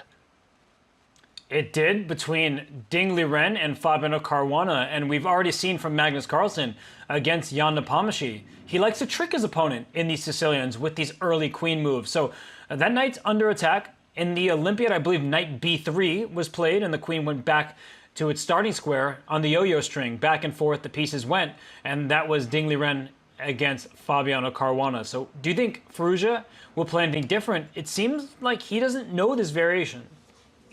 Yeah, it is a very rare line. I must admit, I faced it a while ago for the first time, just a few months back in an online blitz game, and I had no idea what to do either. So I think it's just in vogue right now. This is the way to continue playing if you don't want to acquiesce to a repetition and a draw. Putting the knight back on d4 would have been the peaceful way of doing things. Yes, you have to take a timeout before planting the knight on its dream development square on c3, but you still have this beautiful pawn structure, Robert. The top players, they tend to like their space. We say white has more space here simply because white occupies the center and still all the minor pieces on the board. It's cost him a minute, but Firouzja, he found a way to fight on. He did indeed, but a player who will not be able to fight any longer. As we zoom out of this game, we of course promise to get back to our top division clash. Look at what's going on here, David. On the left-hand side of our board, Wesley So, he's often called a positional player, but he is just going for a massacre on the king side. Dennis has 5 seconds, and his king... Oh, what was that? Whoa, Wesley So just about getting the job done, it looks like still, but he didn't find the cleanest path. Dennis only has 4 seconds, Robert. I think that's why Wesley is playing a bit fast and loose with his pieces. Wesley's a piece up and about to checkmate the black king, but he let it slip just for one moment. Like every single piece is hanging on the left-hand side of our screen. The rook on d5, the knight on g5, there's a pawn on f7 about to promote, there's a rook a1 check trying to skewer the rook on h1. This is a complicated position, and before I write Dennis off, we know he's an amazing bullet player, and David, with this many pieces hanging, maybe we tune in at the right moment and he has a shot. Maybe. Let's not write him off yet, the youngster here. I mean, what a crazy position. White has tripled pawns, doubled pawns as well. He is able to land one check, Denis Lazovic, but ultimately the white king is going to march up the board victoriously. This check can be blocked by several of the white pieces. And, okay, still some accuracy needed. I'm trying to counter here, Robert. White's king not continuing its journey. A queen trade imminent, but can White simply take that rook in the corner? Queen takes c6. What's the follow-up here? The queen is 1, but look at Wesley giving up his queen for the greater good. Just domination in a pawn in the 7th rank. Wesley down to a few seconds himself, though. Still not over. And it might just be the white pawns that march to victory in this game. But, okay, let's not take our eyes off it, Robert. This is definitely the craziest position, most irrational position we've seen all day. And if Dennis somehow makes a draw, he is still in this match. f7, if it's cashed over the rook, c8, a new queen appears. So Dennis is going after the white queen, and whoa, how many checks does he have? Oh, not enough, it looks like. White has 2 rooks, a knight, 2 future queens coming.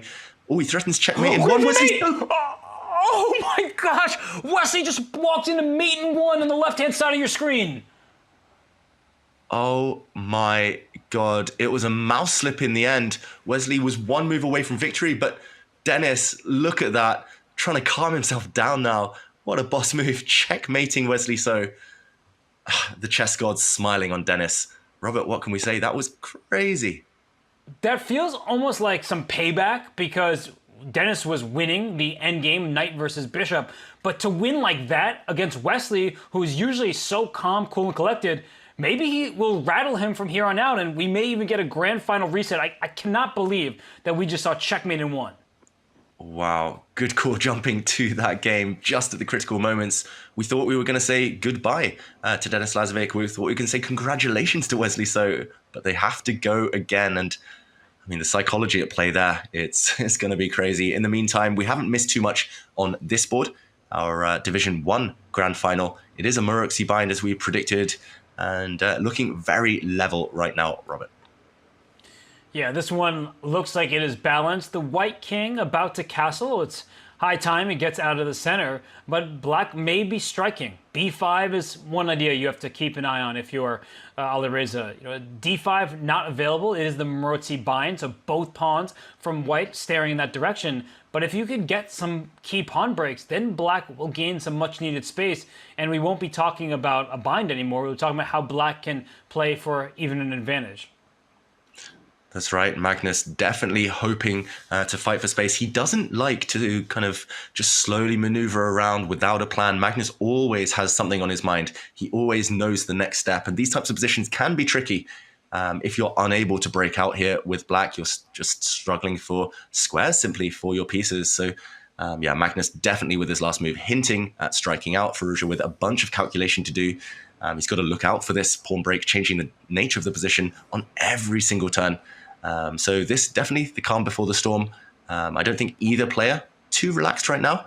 And just judging by their play so far today, though, Robert, just both players in top form as they aim to eke out some small advantage against the other. And there's blunder potential in these positions. If you think you're going to play knight d5 for white right now, the queen trade puts the king in an awkward place because there will be some knight checks to win that loose bishop on d4, or a bishop check to hit the king and the rook behind it. So be really careful before you make a move like knight to d5, because I do think it will backfire. Yeah, no easy moves. That's why Firouzja just burning a bunch of time on the clock. I was going to say, actually, when we jumped in, that's the first time I've seen him ahead on time all day. But that is no longer the case. And wow, this just feels so different from that. I mean, that crazy encounter we saw over with Wesley So and Denis Lazovic, Robert. I think we're all still catching our breath from that. Well, I think that leaves us with a perfect time while we are struggling to make sense of what's going on in some of these chess games. We do have a special guest that we are bringing on to the show. So welcome Lucas de Grassi, who is a world-renowned racing driver from Brazil, crowned the FIA Formula E World Champion in its inaugural season, and a fierce advocate for sustainability as a UN ambassador for clean air. Instrumental in bringing Julius Baer into the world of Formula E, showing us how committed he is to racing towards a better, more sustainable future. Lucas, welcome on. How are you doing today? Hello, how are you? A pleasure to be here. Doing well. How are you? And I see you brought some family with you. How's the family doing on this lovely Tuesday? Yeah, all good. We are watching a little bit of chess because actually he's the reason I started playing chess. So I have to continue to beating him for the moment. He's doing well. I'm doing well, but not for very long. And yeah, it's good to watch and to understand a little bit of these legends playing.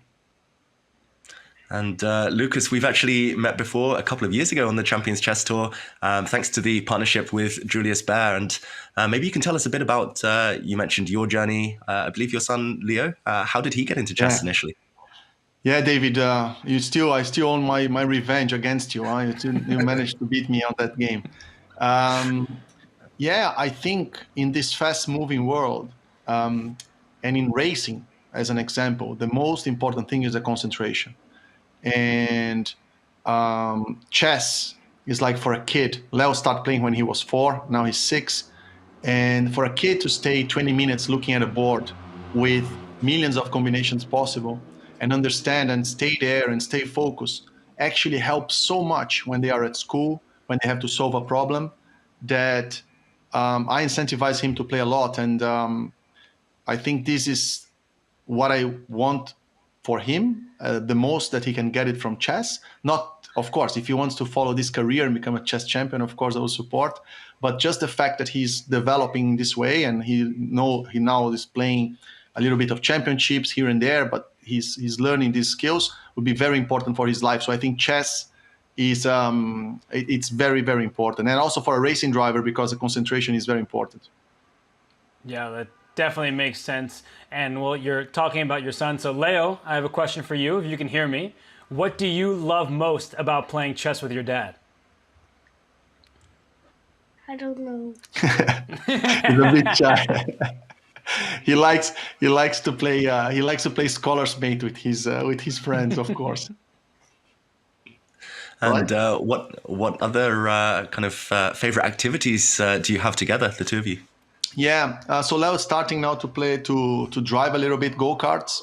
It's it starts, I would say, I don't know where. I mean, I guess pretty much all the chess champions starts when they are maybe 4, 5, 6. In racing, it's similar. You start with very little go-karts and you start building up, but you have to start very early. So by the time you are 7 or 8, you need already to have some skills. So Leo is doing a lot of sports, but racing is also what he likes to do, of course. And it's great. It's a great complement as well because of this. And then on racing, you have all the engineering side, you have all the team side. So you need to have a good mechanic, speak to your to the team principal, understand how to make the car fast.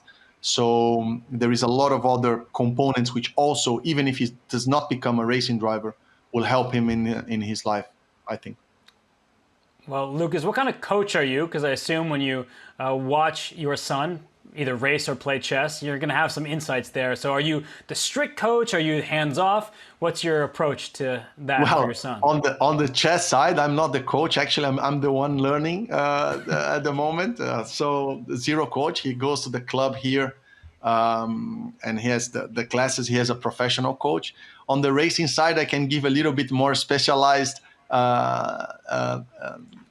tips, and I understand a little bit more.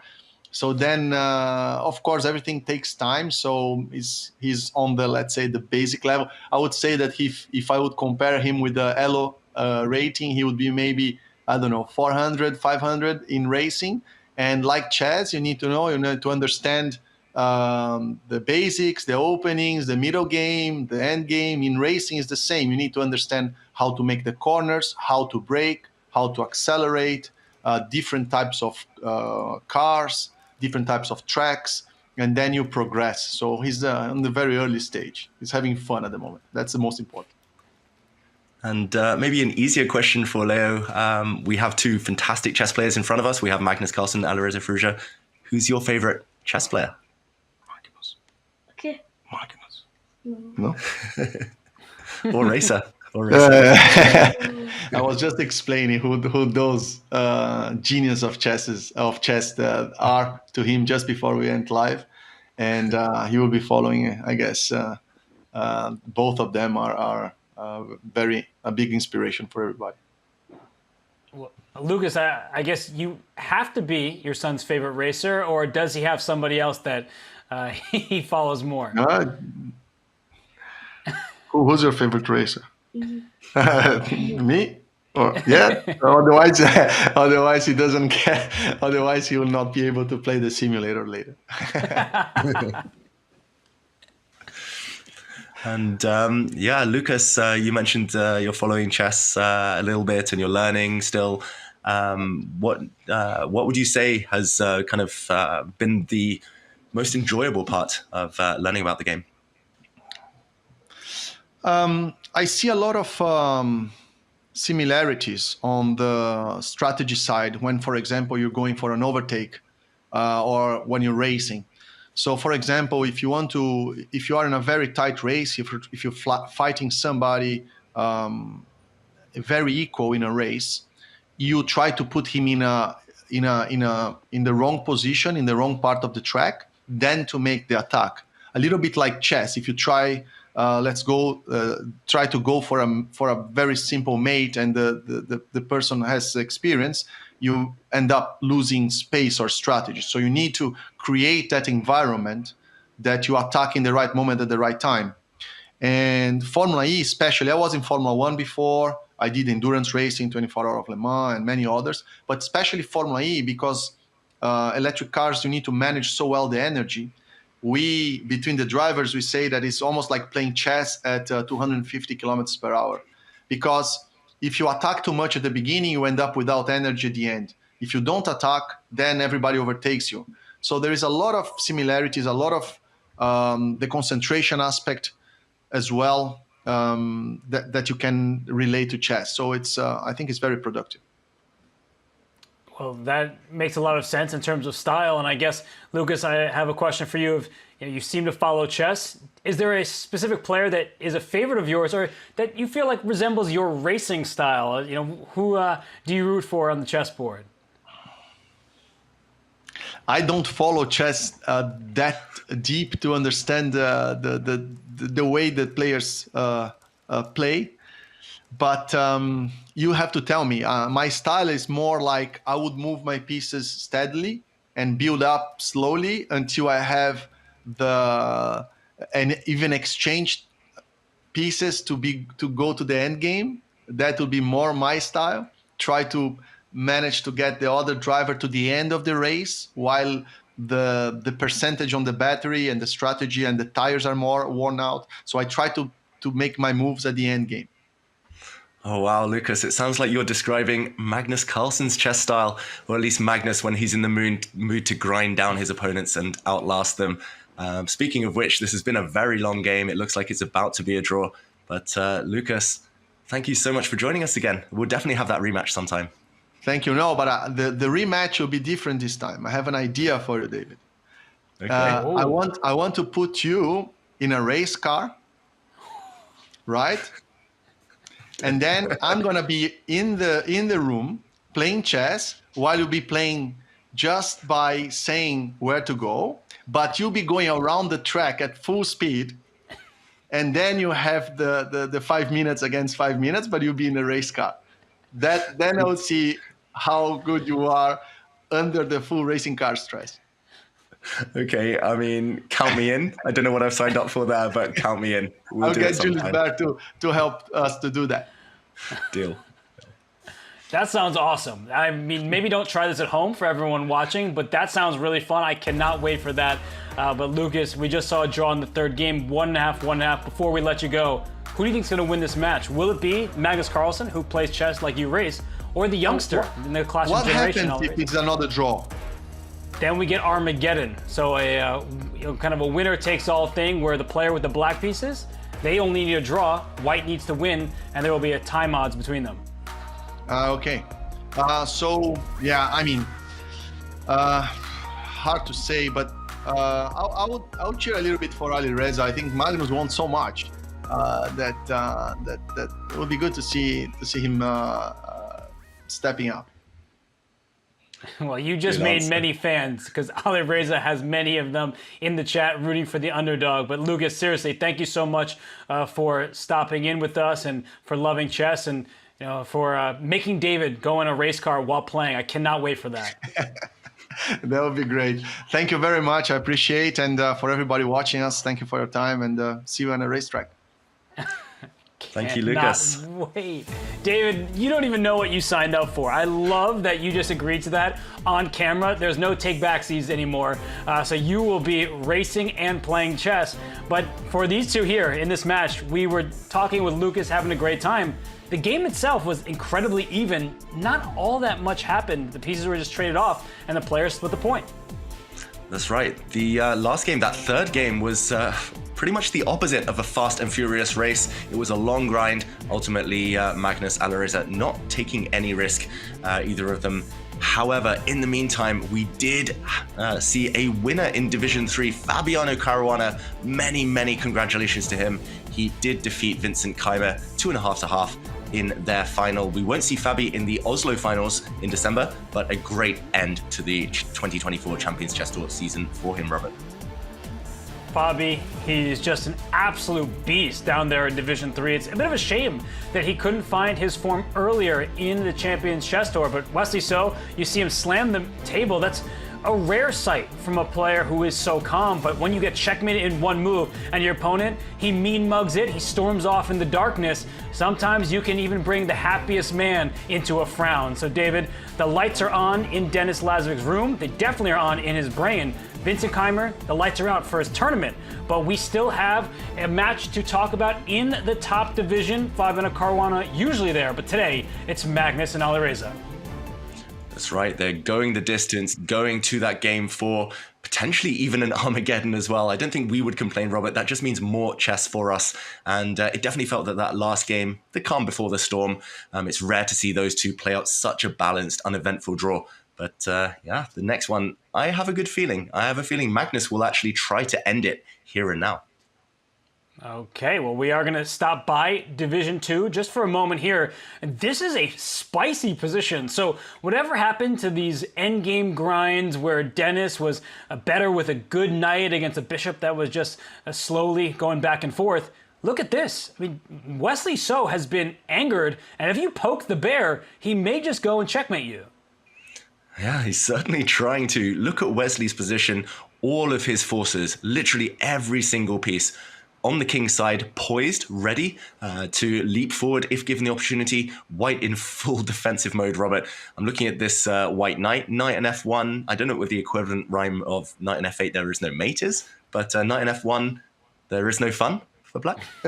And yeah, the white pieces, they don't look too great. Question mark given to white's last move, but the key is that Dennis is suffering for something. And he does have the A pawn, which could be a real a real trooper later on and win this game for white if it ever fizzles out to an endgame. So who are you picking? What are you predicting? Well, that's the Lucas strategy, is have that little A-pawn, try to outlast your opponent, get them tired, and then push it to the other side while they don't have enough gas or electric energy left in the tank. So we see that A-pawn is an asset, but David, I'm worried about white's king. And you have to take with the F-pawn here. There may be a sacrifice on D4, trying to get a checkmate going along the H-file eventually. So this is, oh wow, I was saying that as like a possible plan. I didn't expect it right here and now, but this could be the type of game needed to allow Wesley to take Division 2. That's right. He was on the brink of winning that last game, but he has recomposed himself. And yes, the eval bar says level, but how can it be level? Black has such a big attack. The only way white ever holds the balance here is if he finds all the key defensive moves. Already now he slides his king into the corner. I think a very good choice of square. He's left the H2 square vacant so that the white knight can block any potential rook lifts, any potential checks along the H file. But yeah, very, very scary. I fully agree, Robert. If this were a bullet game, I don't see Denis Lazovic surviving any checkmating patterns here. But he does have increment. He does have a few minutes on his clock still. And Wesley, oh, this isn't the type of position either side will be accurate, right? Can you bring an analysis board up for just a second? Because before that knight went to H2, you know exactly where I'm going with that, David. I mean, Wesley was setting up some nasty ideas. If you played a move like A4, you lose on the spot because rook takes F1. That just hurts. You get rid of the only piece that can block successfully on the H file, and when the queen steps forward to H6, you can block just for one more turn. That is checkmate. The king is squeezed on H1. Oh, that would have been a really dramatic end to the game, almost as dramatic as the turnaround we saw in the previous clash between these two. Ultimately, though, instead, Dennis does use his knight as a blockader. He keeps that piece alive. Knights are a king's best friend, after all, and Wesley switches angles. He drops his bishop back, hitting a pawn and hoping that he can come up with a second wave of attack, potentially, as we see Division 1, the fourth game about to begin, Robert. We do see Magnus switch strategies. It's the Reti opening as he brings his knight out.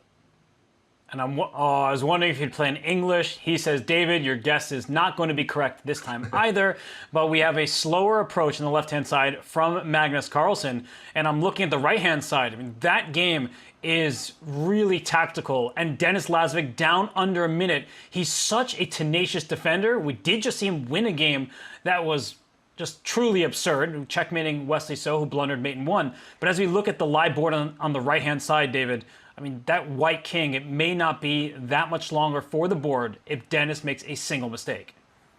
Yeah, Denis Lazovic, he won the unwinnable position just one game ago, but he's going to have to do it all over again. The eval bar on the right side of your screens, it might say level, but very much Wesley So having all the fun.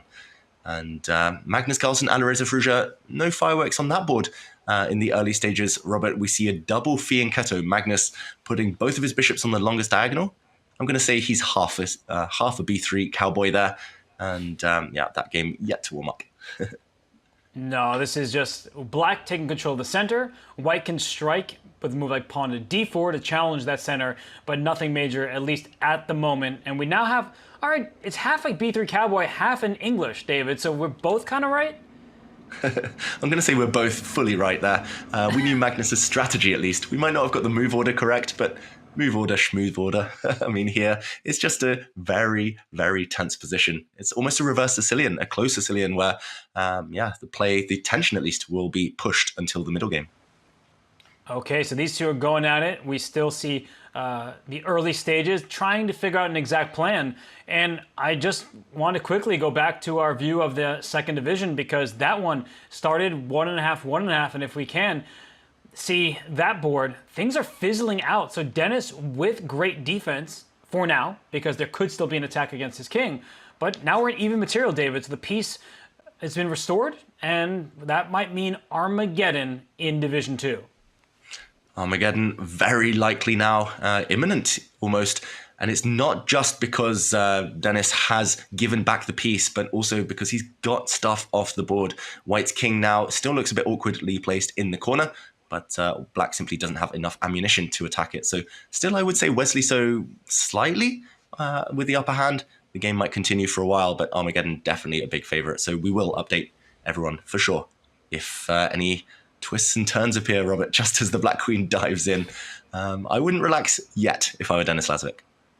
It is impossible to relax, like in that position on the right-hand side, because Dennis has 20 seconds, and there are all sorts of threats. So these games, I mean, we see on the left-hand side, early going, on the right-hand side, late stages, and maybe the queens come off, and then we can note that these players will likely make a draw with just the remaining material on the same side of the board, so the bishops can't flex their might. But Wesley, he may be thinking for more, David. He is keeping those queens on. Can he actually find a path forward? Ooh, Wesley, he is showing a bit of frustration that he's even at this point. Bit of a shake of the head there as well on the camera from Wesley. So now might be the perfect moment to bail out with a draw. Black's queen can yo-yo up and down the board, giving checks. And no, he keeps playing on. Wow, Robert, that game, I'm going to say it's going to be a draw. But in the meantime, Magnus Carlsen and Alireza Firouzja, it is Magnus finally occupying the center, finally trying to put pressure on Alireza Firouzja here. And we see a strike, as you call out, for Magnus Carlsen.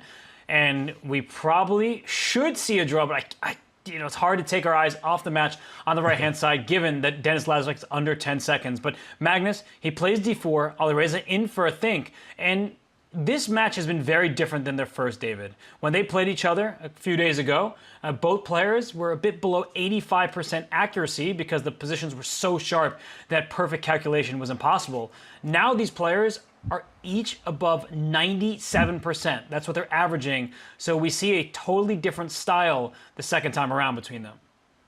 Yeah, I've got to say, it's a very mature style from Firouzja today. It's not what I expected. Normally he drags his opponents down with him in terms of accuracy, but very cagey stuff. And Denis Lazovic had a winning advantage there, Robert, just for one moment. That A-pawn, I mean, we didn't think it would play a part in this game, but suddenly it's deep in the endgame, and that could be an advantage. So there must have been a one-move opportunity that was overlooked because both players down under 5 seconds. And we keep saying could be a draw, should be a draw. But now, if we get opposite color bishops, I think at long last, the players can recognize that this game is over. There is no life left. So a draw is going to be the result between Lazovic and Wesley. So there, it is done. And that means Armageddon with bidding in Division 2. They go again. They have to find even more energy after so many epic fights. But Division 2, the title yet to be confirmed.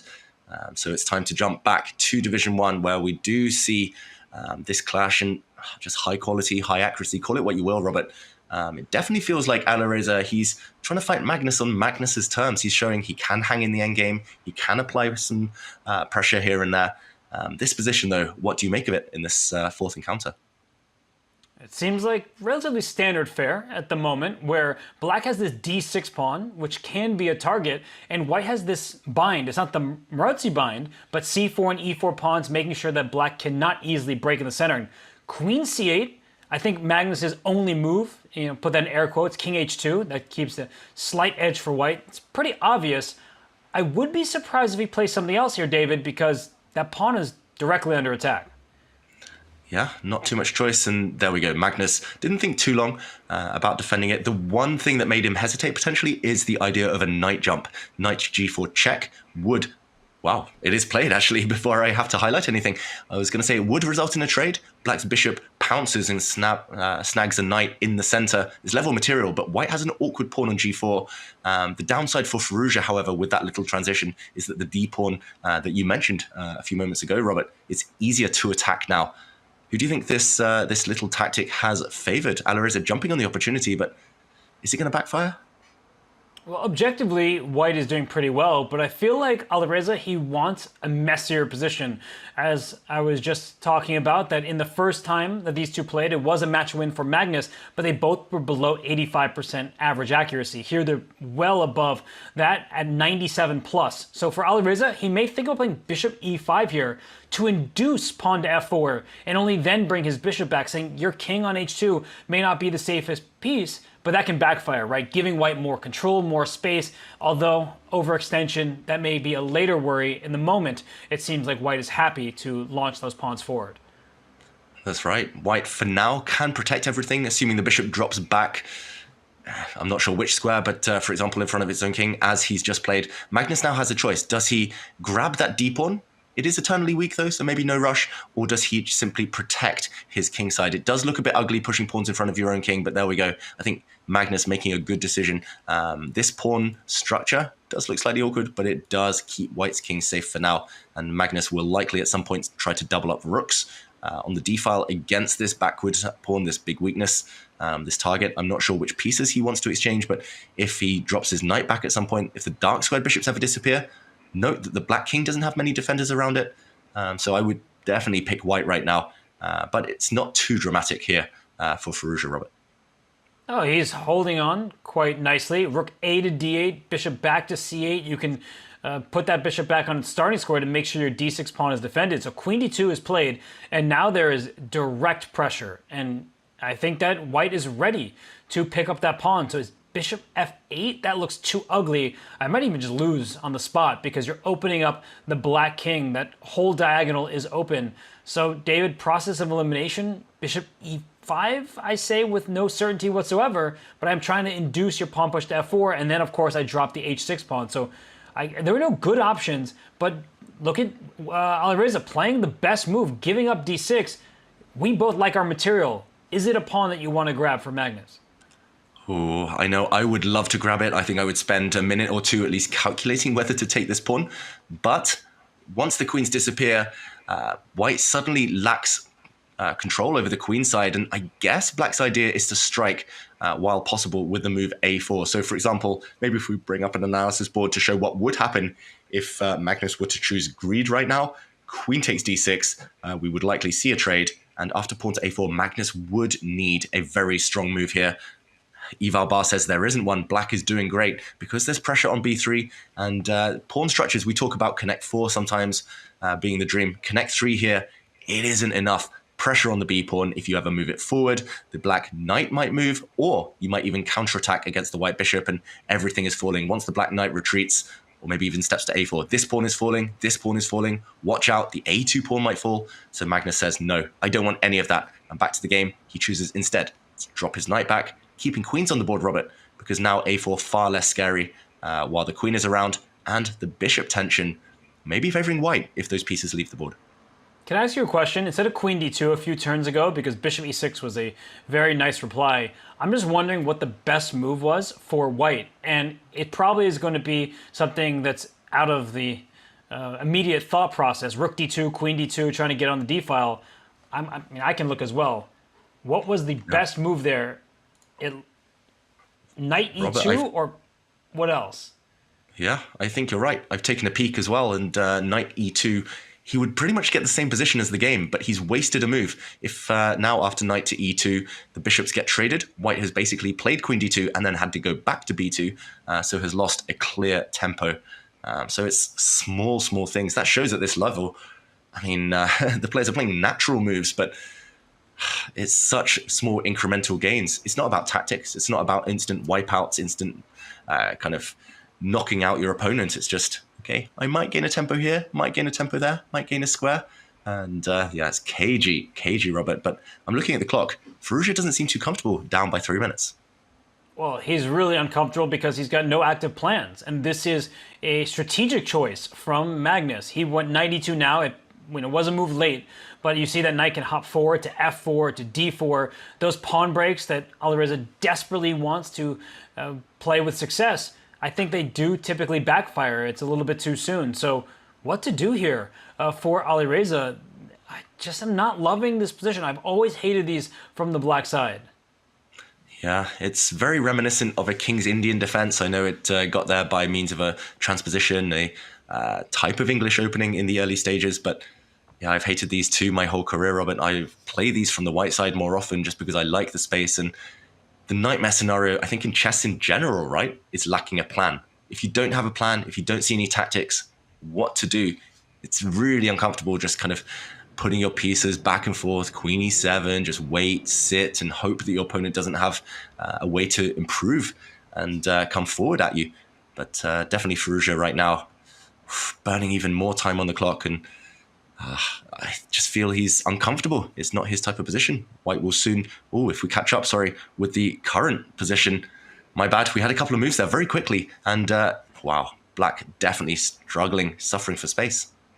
Yeah, I mean, not much has changed in the sense of the overall picture, where a few moves come in, but white has all of the control here. Black's rooks, if they double in the d-file, that's a very short line for them. On the other hand, white's rooks, they're staring all the way into black's position at the pawn on d6. So yeah, black is just trying to curl up in a ball and defend.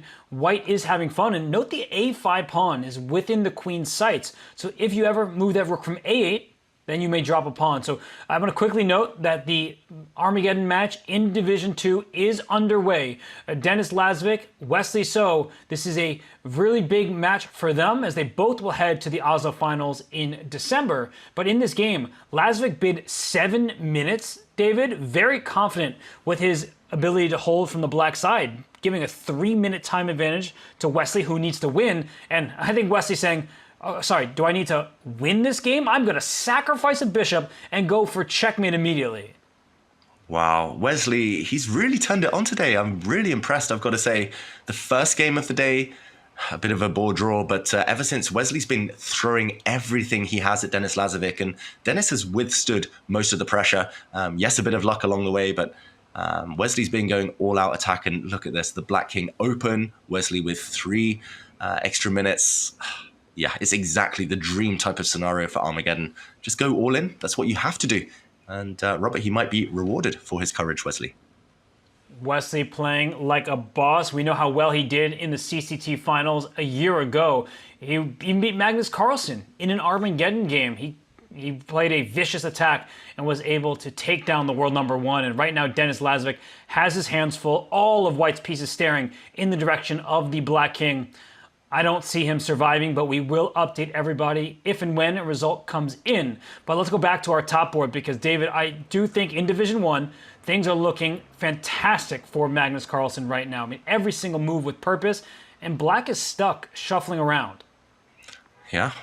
Oh, Firouzja losing his patience. I was about to say it's really uncomfortable for black, but ultimately here, his knight is attacked, and where to jump to? I see tricks, I see real pitfalls in black's future here, Robert. If he jumps back with his knight, white could land tactics such as knight to f5. There would have been nasty pins along the e-file. Instead, knight's on the rim, looking pretty dim, grim, you name it right now. That is the wrong direction. A question mark given to that move, and Robert, it might soon be time for white to go all out and switch play to the other flank, to the king side.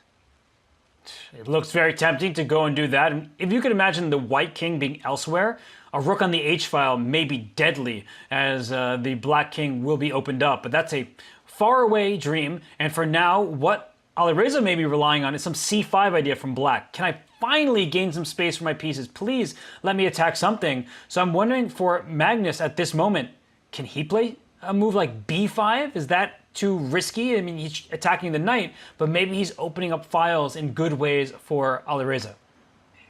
I like it too. That was the first move that drew my attention as well, Robert, and I think Magnus will be calculating the direct methods, whether it's in the center, kingside. I mean, we talk about space. We've talked about that. Well, I have at least a lot today, and I mean, look at these pawns. Just all of the options. That's the one downside for Magnus. Too much choice, perhaps, and he does go for b5. We cannot blame him there. Maybe not the most accurate move, but putting Firouzja under immediate pressure, white maintaining the advantage, of course. And now things have changed. You mentioned open lines. Still, it is the d6 pawn that's the big target. And I'm just wondering how white reacts to his weakness on c4. At least black now has something to hope for, Robert, despite only having 1 minute on the clock. That was my exact concern. I forgot for a moment the rook was on e2 rather than d2, because then this would look even more powerful. But for the moment, black can put pressure on c4. Maybe rook d4. It's an odd-looking move, but it does defend that 4th rank. And for Alireza, he's down to 1 minute 6 seconds, David. And this is a very difficult position to find ideas in. And as you mentioned, all those white pawns on the 4th rank, one of them may push, and he gives up c4 because he wants d6. Wow, Magnus showing just his intentions there. Aggressive intentions. He's giving up a pawn. It does fall with a hit on the white queen. I'm not sure where the white queen will slide. Most natural square, I would say maybe e3 or f3. But yeah, he's zoned in now on the d6 square. Eval bar doesn't approve, but Magnus, he's talked about bluffing before. This was actually given a double question mark, Robert. That's not me. That's the engine, because black can break out. But how difficult is that with 45 seconds on the clock?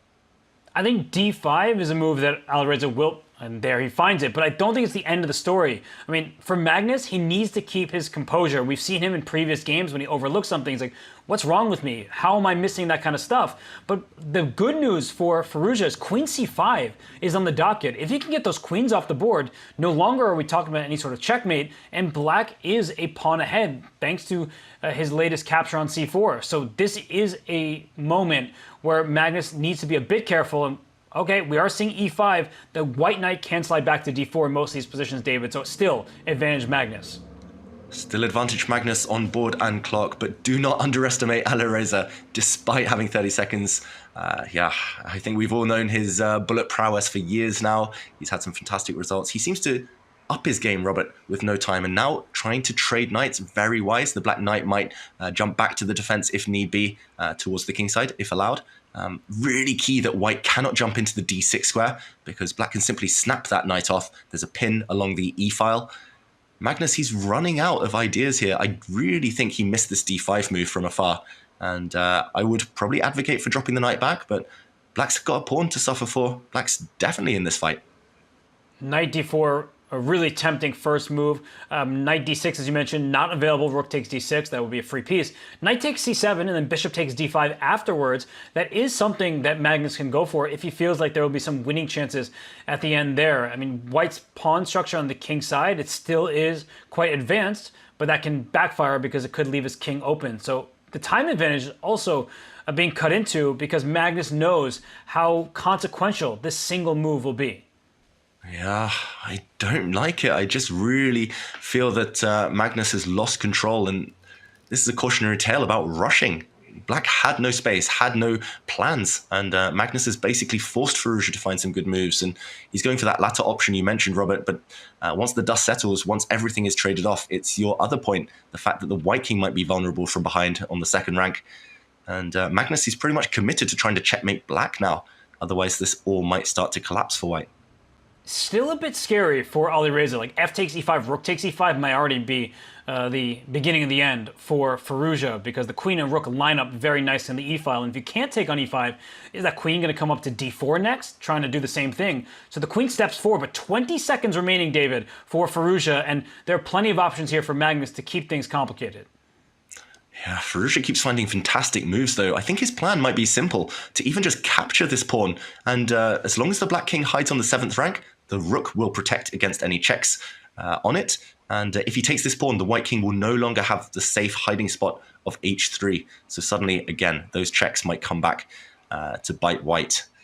Wow, Firouzja, he definitely plays best with 1 minute on his clock, Robert. It's crazy how he keeps finding the best move every single time, despite the enormous pressure on him. And I'm just looking for Magnus for ways to play for a win, and it might actually cause him to lose the game. So be really careful at this current turn. He plays queen d3. I was thinking rook d6, but I realized the a2 pawn was also hanging with check. So he keeps the rook defended. As you're pointing out, g6 is loose. And 12 seconds for Firouzja. He makes a mistake here, but what is the knockout? e6? Oh, that is so difficult, e6, Robert. We're both reacting because That is almost superhuman. Pawn to e6. It's due to the fact that the black queen is tied down defending her g-pawn, that she cannot go and grab that. And if white can establish a strong passed pawn, that might just overwhelm the black army. There's no checks. c2 is covered right now. The black queen can check. The white king will slide, and Magnus finds it. He finds the key move. He's winning. Of course he does. Magnus Carlsen found the key defense. Now he finds what should be a winning move, but still difficulty ahead. Quick note that Wesley So did defeat Denis Lazovic in that Armageddon game. He wins Division 2 and the big prize there. But come on, David, what's going on here? How should white proceed? Because e6 is loose. And f5? He's just thrown all his pawns forward. Wow, brilliant from Magnus Carlsen. He knows he needed to cut the black queen's communication with the e6 pawn. Now he can slowly, surely advance this pawn forward. First he gives a check. I was going to say eliminate the black rook. There we go. Maybe not the most accurate, but still winning. And once the black rook is traded, it's the e-pawn that will crown Magnus's glory. And it's just one check. The white king will hide. Not sure which square. But Robert, he's on the brink now. And you see that it's not about the pawn quantity, but the quality. The e6 pawn about to become on the 7th rank. Can he just go e7, or should he trade rooks first with queen d7 to follow? Ooh, both look very tempting. Magnus with 25 seconds now. Alireza with just 2 seconds on the clock.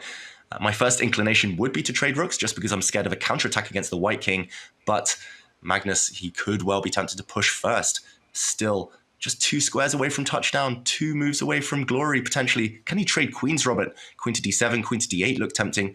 You don't want to allow any counterplay, but with queens off, there we go. Ooh, nice try from Firouzja. 5 seconds from Magnus as well. He's in time to all of a sudden, and if the queens are traded, the black king is in time, so he plays g4, which is a great move. And how Alireza proceeds, I think you can even trade queens, but there's the outside pawn. Wow. Wow, a few seconds each. Magnus reacts. Has he missed this move? There's going to be a bunch of checks. White is still winning, but Magnus doesn't realize the white king has to run. Sprint forward. He's just in the wrong square. Yeah, f2 comes with check. The king goes back to e2, but that was a mistake. Every single obvious-looking move is wrong. Wow, Alireza had a draw by a miracle there. We'll show that later, hopefully. But Magnus now, the king is going to run behind enemy lines to seek safety. If the checks dry up, white wins. White makes a second queen with check, and it's over. I think we're going to see the last few moves of this grand final of the Julius Baer Generation Cup, Robert. Oh, only a few checks remain. The white king has snaked out and is helping to promote a new pawn. This has been incredible, David. First, he saves that endgame, that finding that the king could hide in the corner, and now he finds that his king can hide behind enemy lines, and the checks are running out. Oh, be careful, don't step forward, you would lose the game. Magnus would have been checkmated if he'd walked forward to the f7 square. Now he's zigzagging his way back to safety, but maybe I called it too soon. It's not yet over. He's yet to find the safe haven for his king. He needs to hide behind the black b pawn, potentially. He needs to get in and back and use that pawn as a shield. And it's almost like checkmate against that white king over there, but it cannot be caught, and the king is doing exactly what you said, David. It is running to the other side. You don't get a new queen for that, but you will get a new queen when that pawn successfully goes to e8, but the checks have continued. Wow, the checks have continued, but no more, and Magnus Carlsen wins on time, wins the Julius Baer Generation Cup. It was a king walk. It was close. Magnus, a sigh of relief on his face, Robert, but a deserved winner in the end after an epic battle. Alireza came so close, showed such good chess, but there we go. Wow, such small margins at the top level. There is so little that separates these two, but when it came down to the critical moments, it was Magnus Carlsen who found the optimal replies. First, he saves what was a losing bishop endgame, then he wins that one with his king in the wide open, the enemy king in some danger, and a passed pawn sealed the deal. Magnus Carlsen, he wins the Julius Baer Generation Cup. David, it was oh so close, but Magnus, he is still the world #1. Magnus is still the world #1. He's still the player to beat.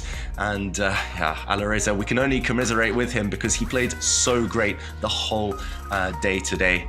And yeah, Magnus in the end, it was just that extra gear that he found when defending difficult positions earlier and when holding on to his advantage in this final game. And Robert, I think we need an actual replay of the all-decisive clash there, that fourth game, because that was where Magnus ultimately clinched it.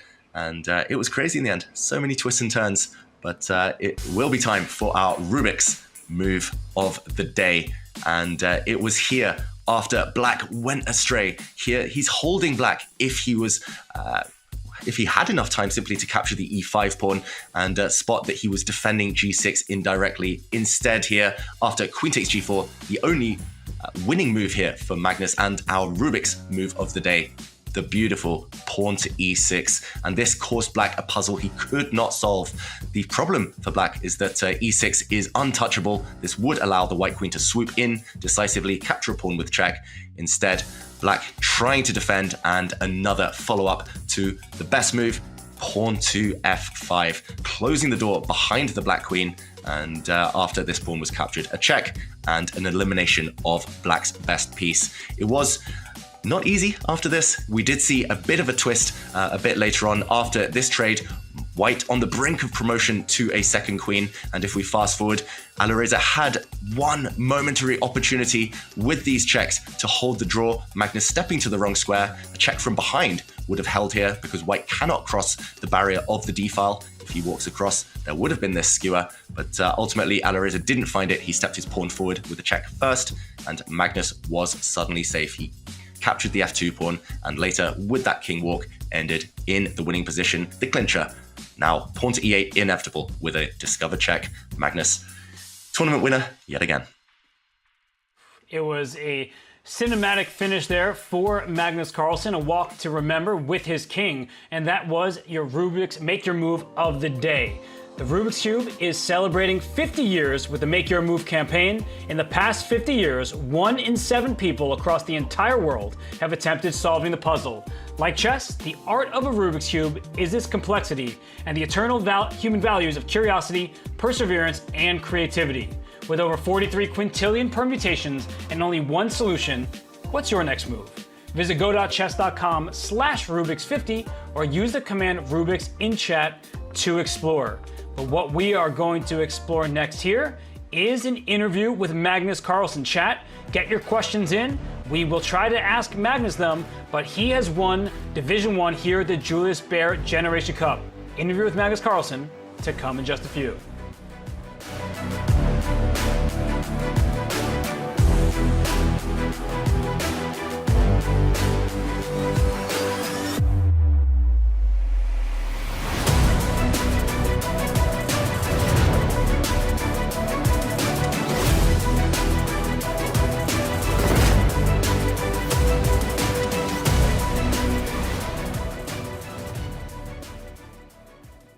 I think Didi shifted to Mumbai to get a movie made on his life. When he approached the producer, the guy said, "Whoa, Gukesh is here, I can't believe it." I think this has happened to me though. Somebody came... it's a true story. Yeah, no, not producer part. But somebody came and said, "Oh, I'm a big fan. Gukesh, can I take a photo?" At least it means you look young.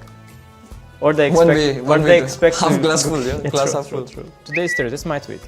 I didn't know that, thanks for your input, the world changed so drastically. I think I'm a bit disappointed with the meme tweets. Yeah. I can say. Well, I mean... Like, I expected we don't have better many rows. Yeah. This tweet of mine is a little deeper. I made a tweet at some point, and then about Tuesday, and then a content creator I know copied that without giving me any credit, which is fine. I mean, that's now happening for tournaments also. Exactly. And then he made a tweet, today's Thursday, and then I copied that. So that was kind of the inside joke with that content creator, who is not a very large one, but he knows who he is. Is he born to stream or? Actually, yes, but he's not from India, so yes. So there was some inside joke there, but yeah, it's lost by this point. What is that? 9 out of 10 doctors agree that Colgate is the best toothpaste. Vidit is the 10th doctor. Yeah, what does it mean? I don't know, but it's funny. What does it mean? I don't know what it means. I think it's funny. It's just funny. I don't know what they're trying to say. I say that Colgate is not the best toothpaste. No, they're just saying that somehow you are, like, you are that special one in a bad way. It's too nuanced from my understanding. It does sound very funny though, so we will give them that. After winning Title Tuesday 1, Sanish has filed a petition with God to rename all days of the week as Tuesdays. Not funny. Not funny. No, not funny.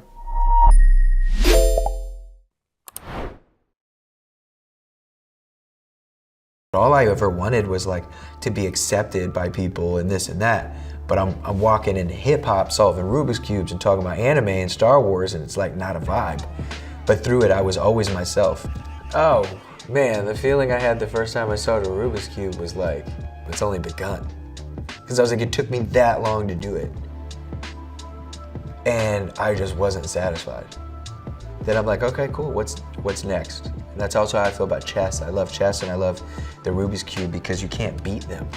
It's like a game you can't beat. That's what's so cool about it. And the only person that you're really essentially playing against is yourself. Yeah, I was like 24 years old and I got a Rubik's Cube and I went on YouTube and I told myself I was not gonna leave the room until I finished it. And I was in the room for 14 hours.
Hello everyone and welcome back to Grand Final Day here at the Julius Baer Generation Cup, where we have seen all divisions end and we're joined by our Division 1 winner.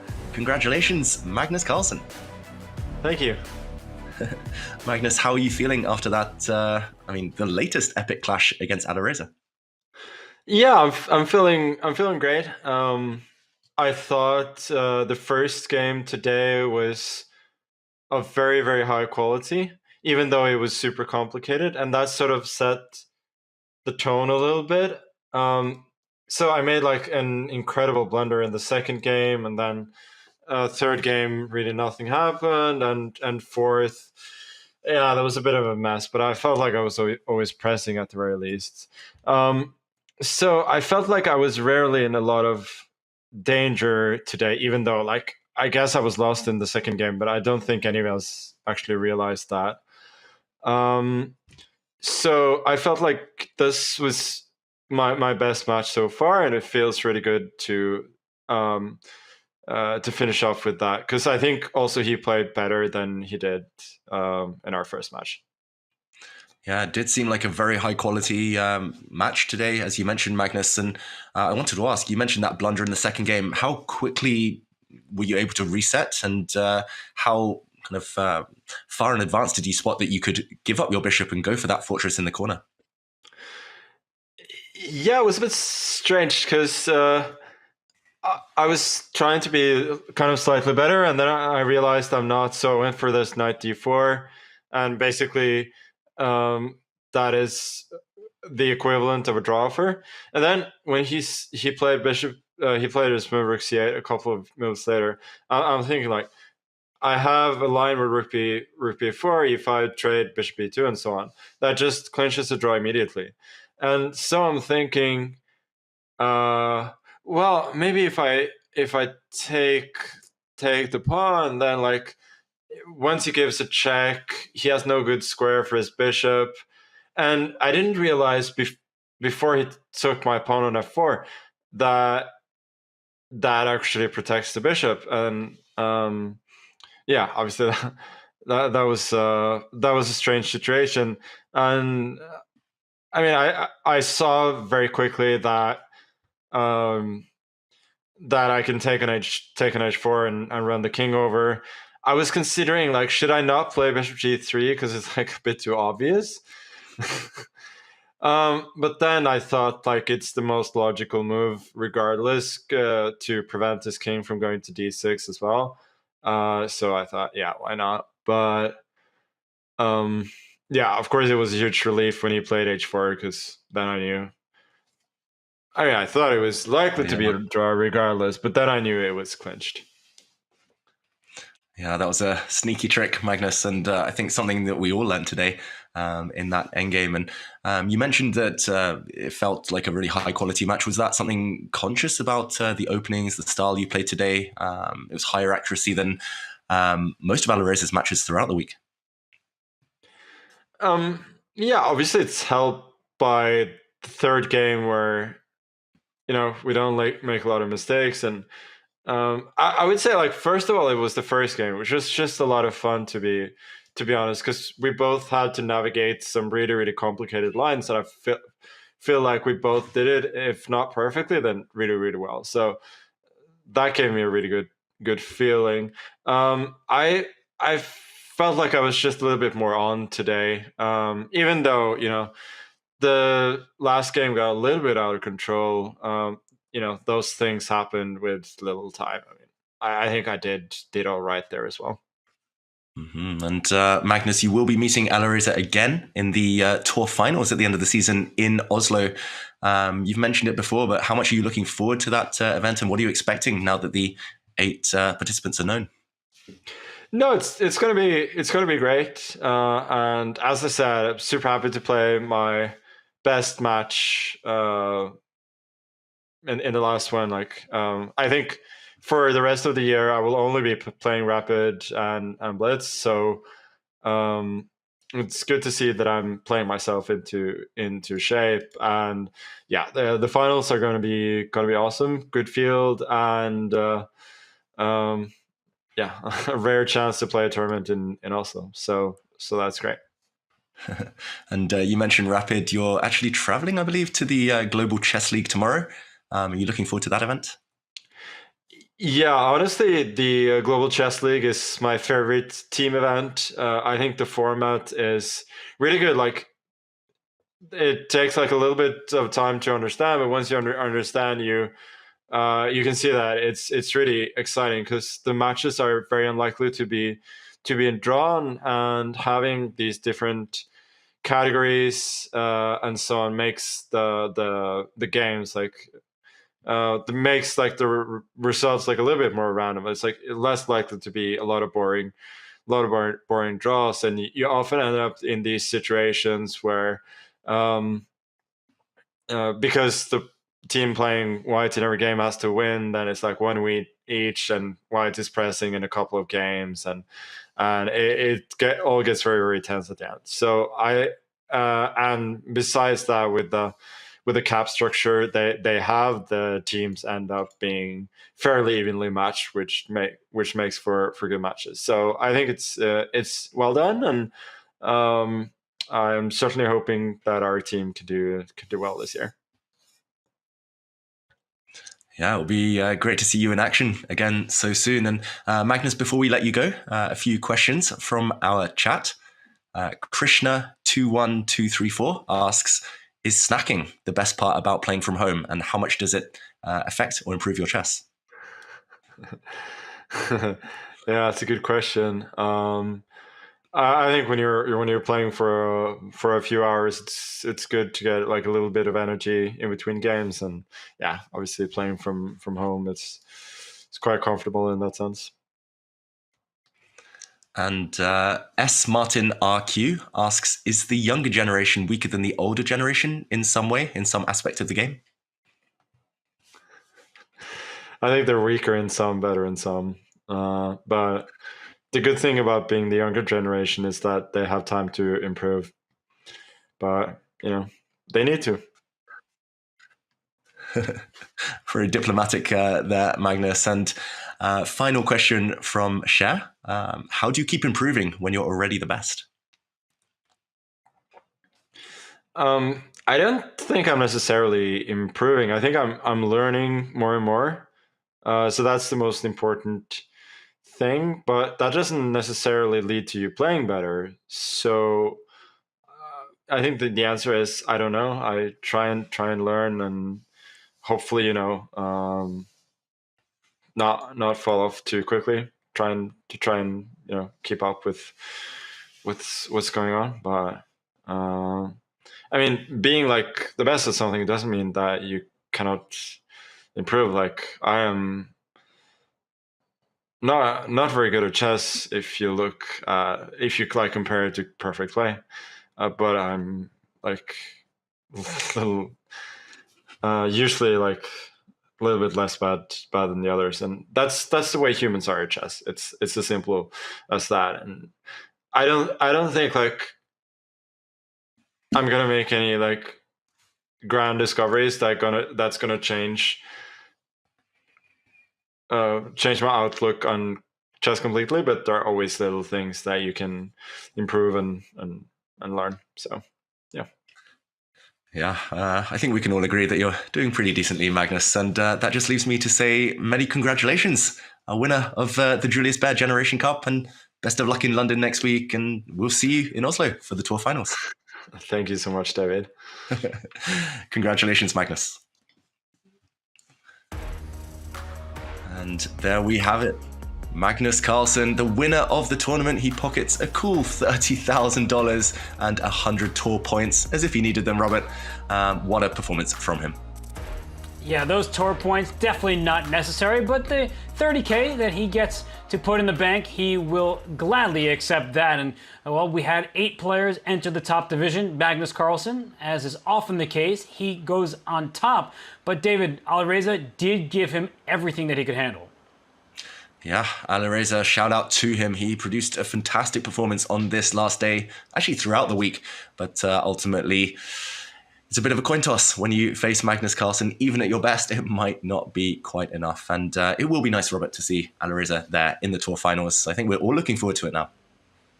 We definitely are. We know the 8 contestants that will be in Oslo, Norway, and one of those players will be Wesley So, who took down the second division. It was a very tense final match. We saw it go to Armageddon, but Wesley, he started at the top. He remained at the top. He did not lose a single match. As you see, he made it all the way through, beating Denis Lazovic there 3-2. But David, that was a true nail-biter.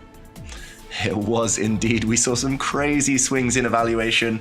We saw Denis Lazovic on the brink of a beautiful endgame masterpiece suddenly collapse. Wesley So take the win. We saw Wesley one move away from wrapping up the whole division. Suddenly mouse slip and blunder a checkmate.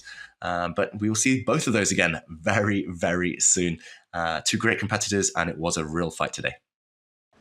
Well, we will definitely see Wesley soon in Oslo, Norway. And for those of you who want more chess, we know that the 4th leg has come to a conclusion. For the moment, there will be an interview with Wesley So after this, but I want to talk about a special Team Chess event. Team Chess Battle returns. This time around, 16 of your favorite chess personalities are teaming up and miking up for a trash-talking chess event like no other. Are you Team Levy and Canny? Team Alice Lee and Fun Master Mike of Chess Kid? Perhaps the mother-daughter Cramling duo? No matter who you support, the action begins October 7th on chess.com streams. Don't miss it.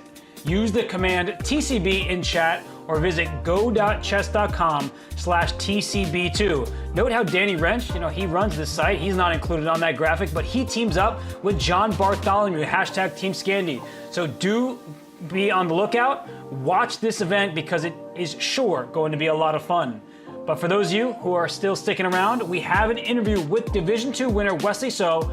Put your questions in chat now. We will try to feature them. The break coming up. Afterwards, we will be joined by Division 2 winner of the Julius Baer Generation Cup and tour finalist Wesley So.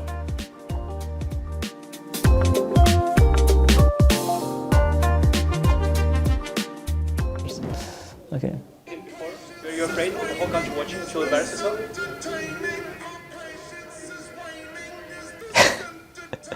Wonderful. It's edited. I think it's edited. Yeah, it's clearly. But it's close to how it was, but it's a little bit edited. Yeah. Not a little bit. It's completely edited. No, but it really was like that. Yeah. Like the Eval Bar in Hikaru's videos. Yeah. Right? Edited. edited afterwards by the editor. Not how it really happened. Afterwards, taken from somewhere else and placed in the middle. And then squeezed. You know, before this, I thought I would be the one getting into trouble. Now I think it's you. Lawyered. Okay. As VD, I would play rook e8, bishop c3, queen h4, queen b2, queen h5, and then bishop e2, queen g5, bishop f1, bishop f7, h4. Better than Hikaru's lines. Better than those lines that Hikaru rattles out. Hikaru learned from somewhere. Yeah, because Hikaru likes that thing. Hikaru was in Norway. This was yeah, but Hikaru's was like completely off. Like I checked it afterwards with the engine. The line makes no sense at all. Firouzja, yeah, it makes no sense at all, that line. I think only the head bob was missing here. Like Hikaru is doing this. Ah, true.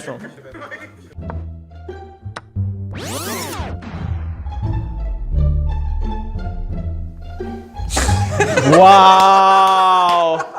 Wow! That's a good one. We have to watch again. No, this is a good one. Yeah. It's a really good one. Yeah. Some good editing there. Wow! Nice. Ooh, slick. Okay. Nice.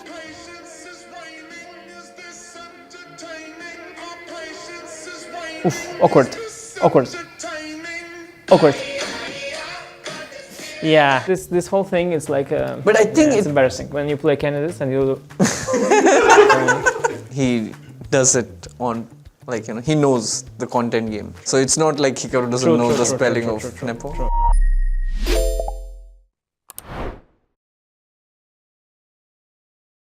No more fancy openings, no swashbuckling middle games, no attacks. We're here to tell you about what comes after that. I'm taking the time for prophylactic moves in this apparently pretty sharp position. Probably at this point the knight is better, but the game shows that it's possible to play around it.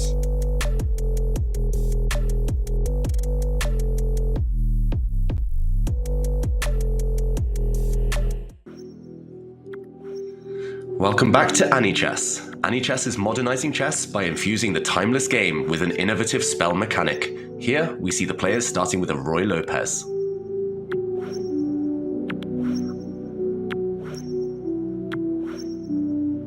Bound over bounds, where freedom resides. There, we saw Bishopped 2.0, leaping the bishop over one piece in its path. A sidestep dance, enhance your advance. That pawn just used shift, moving it one square horizontally. Welcome aboard, fresh pawn. And there we see an extra pawn in play from the spell House Recruit. A diagonal dash, quick as a An flash. interesting play to slip the knight onto f4. AniChess invite-only alpha is coming soon. Register with code CCT to secure your spot and get invited when the experience launches. Push your classic chess skills to their limits.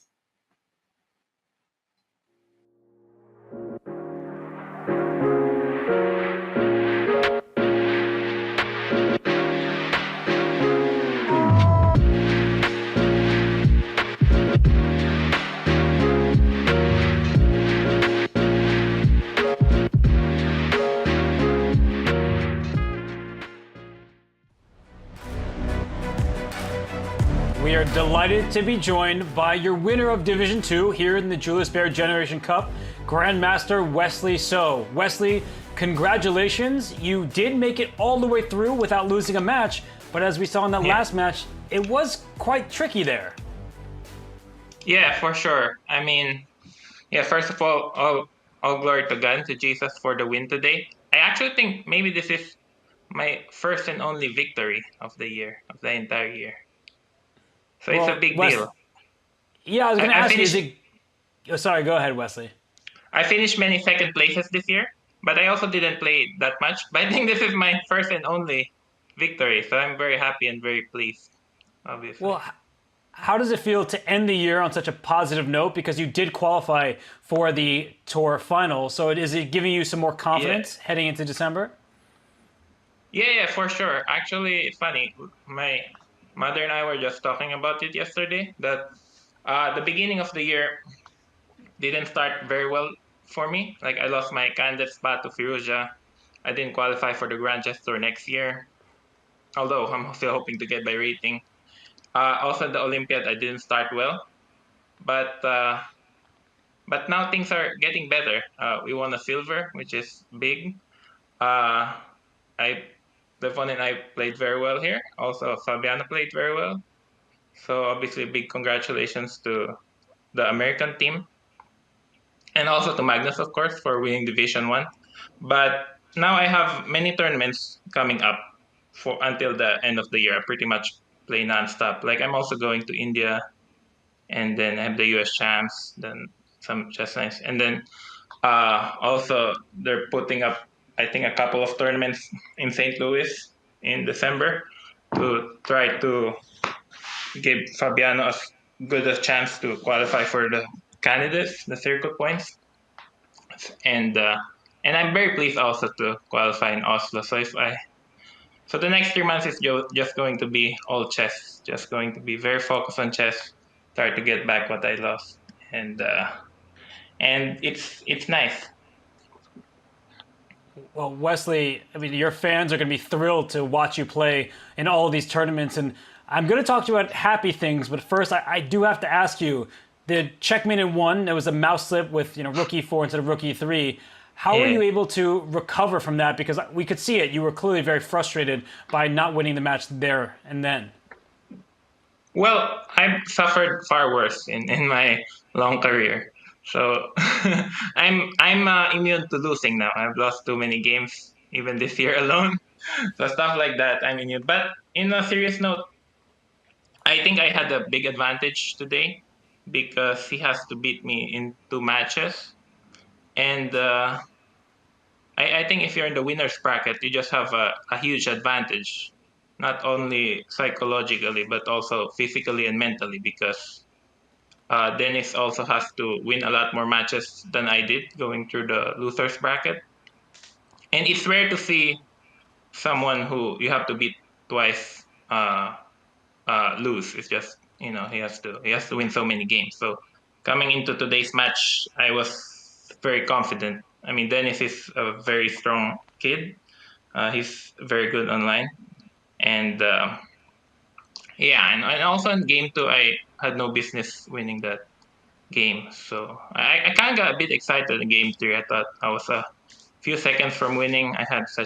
It was a great game, by the way. Like, also before when he played g6, I forgot I could just play knight g6, and after hg, queen h4, queen h7, and I forgot the pawn on g6 is hanging. So it would have been a great way to finish the tournament. But of course, if I lost, I would be kicking myself. But even if I did lose, I still have another chance to bounce back. So and also Division 2 this year Division 2 this time was not very strong. So actually losing to Arjun Erigaisi might have been a blessing in disguise. Well, you if did. I played Division 1, if I played Division 1, I probably wouldn't earn 15,000. Well, you made the most of it. And Wesley, I have a question about you. You are such an experienced player, but do you feel like you're still learning stuff about your own chess? I mean, in the Olympiad, we heard your interview after losing to Ivanchuk, but then at the end, you caught fire to beat Pragananda and then Wei Yi in back-to-back games. So do you feel like you've found some new things out about yourself? Well, I don't know. I'm 30 years old, so probably not so much. But we had such a great team spirit in the Olympiad. We actually missed you very much, Robert. So hopefully 2 years from now you can. But we had a great team. I mean, we had the best captain in the world in John Donaldson. We have a great leader in the team, which is Levon Aronian, who's very experienced. And he always gives us tips and advice on what to play. And of course, Fabiano started with 4 wins. So I don't think we would have won the tournament without Levon, because we need a leader. And in the end, we were playing so well because we got our secret strategy, which is just to sit Ray, and he helped us prepare some openings. So actually, that opening in the last game, Wei was Ray's idea. He sent me some files, so thanks a lot for that. But I mean, I think in order to play good chess, you just need full motivation and hard work and dedication and sacrifice. And if you're willing to do that, I think you can do very well. At the beginning of the year, I didn't have such motivation because just was a very slow year for me. But now I have tournaments coming up, and I really hope to do well and play better. Maybe one thing I realized from the Olympics is I need to broaden my opening repertoire a little bit, because it's hard to win games if you only play the Berlin with black. Well, I think that many newer chess fans can take advice from you on what openings to play and not. I know you've made courses before, and it's always great to hear your thoughts. But there are many fans who have questions for you, Wesley, so I'm just going to ask you a couple of them. Yeah, we're going to start with Farah05, who asks you, not about when your next tournament is, but when will you start your streaming career? Yeah, that's a good question. Unfortunately, I don't think I'm very good at it. Also, it doesn't fit my lifestyle very well. But I miss the days when I did Banter Blitz for Chess 24. That was very nice, playing with the fans and sharing my ideas. But I don't think I will ever have a full streaming career. Although that being said, I enjoy watching Hikaru from time to time. Also Title Tuesday. Okay, well, no streaming career yet, but maybe some time to time we'll get you on. But another question we have is about actually your chess, and it's from Bukunmi Kuti, who asked, do you see yourself playing the next candidates and possibly, on from there, the World Championship? Are you dedicated to trying to qualify? Well, right now my focus is just to playing good chess, try to qualify for the Grandmaster next year, increase my rating. But I was thinking about the other day, and I heard what Hikaru said about his focus being the next two candidate cycle. And I think at some point I have to start trying, because why else am I playing chess, right? Like I have, doesn't make sense to play chess if you have no ambition to try to win the world champion title. So I think I have to start thinking about it at some point. But right now my focus is just to increase my classical rating and try to play better. Well, you talk about ambition there, Wesley, and you mentioned changing from some of the openings. Do you feel a little bit more ambitious now, actually, in how you approach the game? Well, not more ambitious, but I think I'm more motivated to try to play good chess. Try to avoid some of the mistakes that I've gone through. But yeah, as I said, you need to set up a goal in your chess career, because without any goal, you're not gonna lead anywhere. So yeah, I think I have to at some point. I mean, I'm 30 years old. Well, you're still young, Wesley, and you have much fun ahead of you. And I'm going to end this interview with one fun question for you. It's from Dan Joa, and the question is, Wesley, how are the cats doing? They're very good. They're getting bigger and bigger. They're 1.5 years old. Yeah, maybe I have some photos here. Let's see. I think I have one really good photo that taken the other day. But it's nice because whenever I don't have tournaments, I can just chill at home. So here's one recent one. I guess you can't really see it, yeah? No? Oh, it's starting to get there. Oh. Where is it? No. Oh, there. Oh. There's one. That's adorable.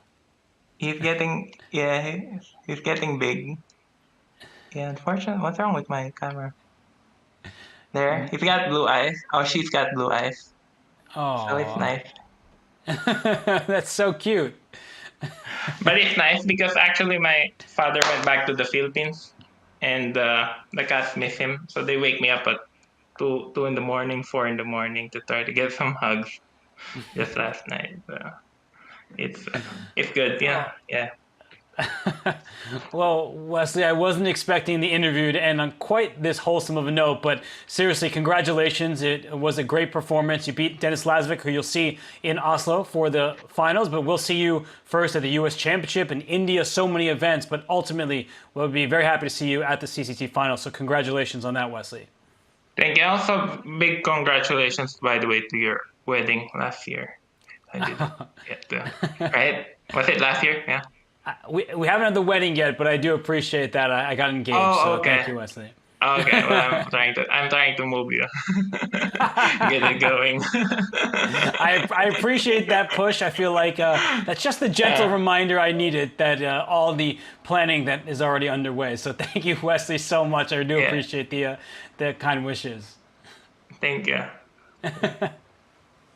Wesley So, everybody, with his Cats, dominating Division 2, surviving in Armageddon in the end. But David, I mean, Wesley, we know what he's capable of, and we heard it from his own mouth there. He is getting a bit more ambitious with his opening choices. He realizes that he's now 30, maybe a couple candidate cycles left. He wants to get there. He wants to play for a world championship. That's right. It's great to see Wesley in top spirits there, in a great relaxed mood. I really want to remind him 30 is not old. Life begins at 30. The best year's still ahead. He should take inspiration from his teammate, Levon Aronian, who's still going strong well into his 40s now. And yeah, I mean, age is no barrier in chess. We've seen that before, Robert. And Wesley, I'm sure there are many successes still to come, maybe starting with some of those events that he mentioned. Well, all I can think about now is that he put me on the spot there about how I have to get going on some things outside of this chess commentary. But Wesley, I mean, he did credit his Olympiad teammates. You heard him talking about Ray Robson. People don't always realize, David, how much work goes on behind the scenes. And Ray Robson wasn't playing, but he was assisting in the preparation, and it really came in huge for Team USA. That's right. Magnus as well mentioned team chess as being kind of separate. It's a whole different dynamic. It's nice to see top players working together, sharing, teammates pushing each other on, whether that's with kind of the emotional support, whether that's with actual chess notes, chess files. And these top players, we've seen it before. We've seen it in today's finals, all of them. Tiny margins at the top level, and anything you can do to push yourself, elevate yourself. That's a key part of the game. It is indeed, and with Magnus Carlsen's win in the top division, Wesley So in Division 2, Fabiano Caruana in Division 3, these Super Grandmasters have tied the bow on what has been a gift of a Champions Chess Tour season. Reminder, everybody, that Fabiano Caruana, he would demolish the field. He lost his very first game, David, in Division 3 against Haik Martirosyan. He didn't lose a single game after that. In fact, he only drew, sprinkled in there a couple draws, but he dominated this last division, and he beat Vincent Keymer twice. Yeah, just phenomenal. I mean, I can barely comprehend winning that many games in a row earlier in the event. Just dominating world-class opposition. That's Fabiano Caruana at his best. And like you said earlier, Robert, it's a real pity not to see him in Oslo for the tour finals, but he'll be back, and it's been a great season for him. Yeah, and another couple events, if you had a few more legs to stand on in the Champions Chess Tour, he may very well have made it to Oslo, but he did not. These are our final tour standings. We want to thank our presenting partner, Julius Baer, the official wealth management partner of the Champions Chess Tour. And as we look at these final standings, Alireza Firouzja may not have won the Generations Cup, but he did win the #1 overall points, at least, but prizes. David, you look at number 2, Magnus Carlsen. He actually won the most money. And then we look all the way down to number 8, Levon Aronian. He sneaks in there. He was able to get past players like Fedoseev and Grischuk, Vincent Keymer, Denis Lazovic, Wesley So, and Jan Nepomniachtchi. Those are all your participants in the season and finals, thanks to the leaderboard. Yeah, many thanks to Julius Baer again. That's some decent cash prizes. Hopefully all of this as well is inspiring for the young players at home watching. This could be you someday. The division system has been fantastic at giving all of these Grandmasters opportunities, professional players, the chance to fight against the very best in the world. And yeah, many congratulations to everyone on this top 20, but especially that top 8, who we will be seeing again soon. We for sure will. Reminder to everybody, this December 17th to 21st in Oslo, Norway, we will see those 8 players participate in the season end finals. It's playoff time here, so do get your tickets.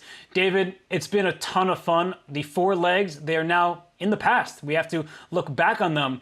What are you going to take away from the Julius Baer Generation Cup? Well, it was a clash of generations, actually, in many of these finals.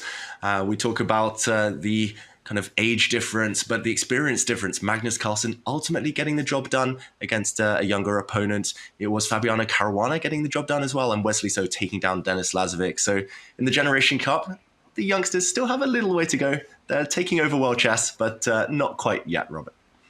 Well, that's a really good point. It was, I guess Alireza is no longer a teenager, but the other 2 are teenagers taking on the veterans, and it was the experienced players who were able to come out on top. So David, you know, I want to thank everybody on behalf of the both of us, all the fans who tune in each and every day, the production team that works so hard behind the scenes, and most importantly, the players, because without them, these events are not possible. They make it so much fun, whether it's endgame saving tactics from Magnus Carlsen, it's blunders, checkmates in 1, or outlasting your opponent in vicious attacking style in Armageddon. Doesn't matter how you got there, we appreciate you stopping by. So for all the players, again, thank you so much. For all the fans, we'll see you soon.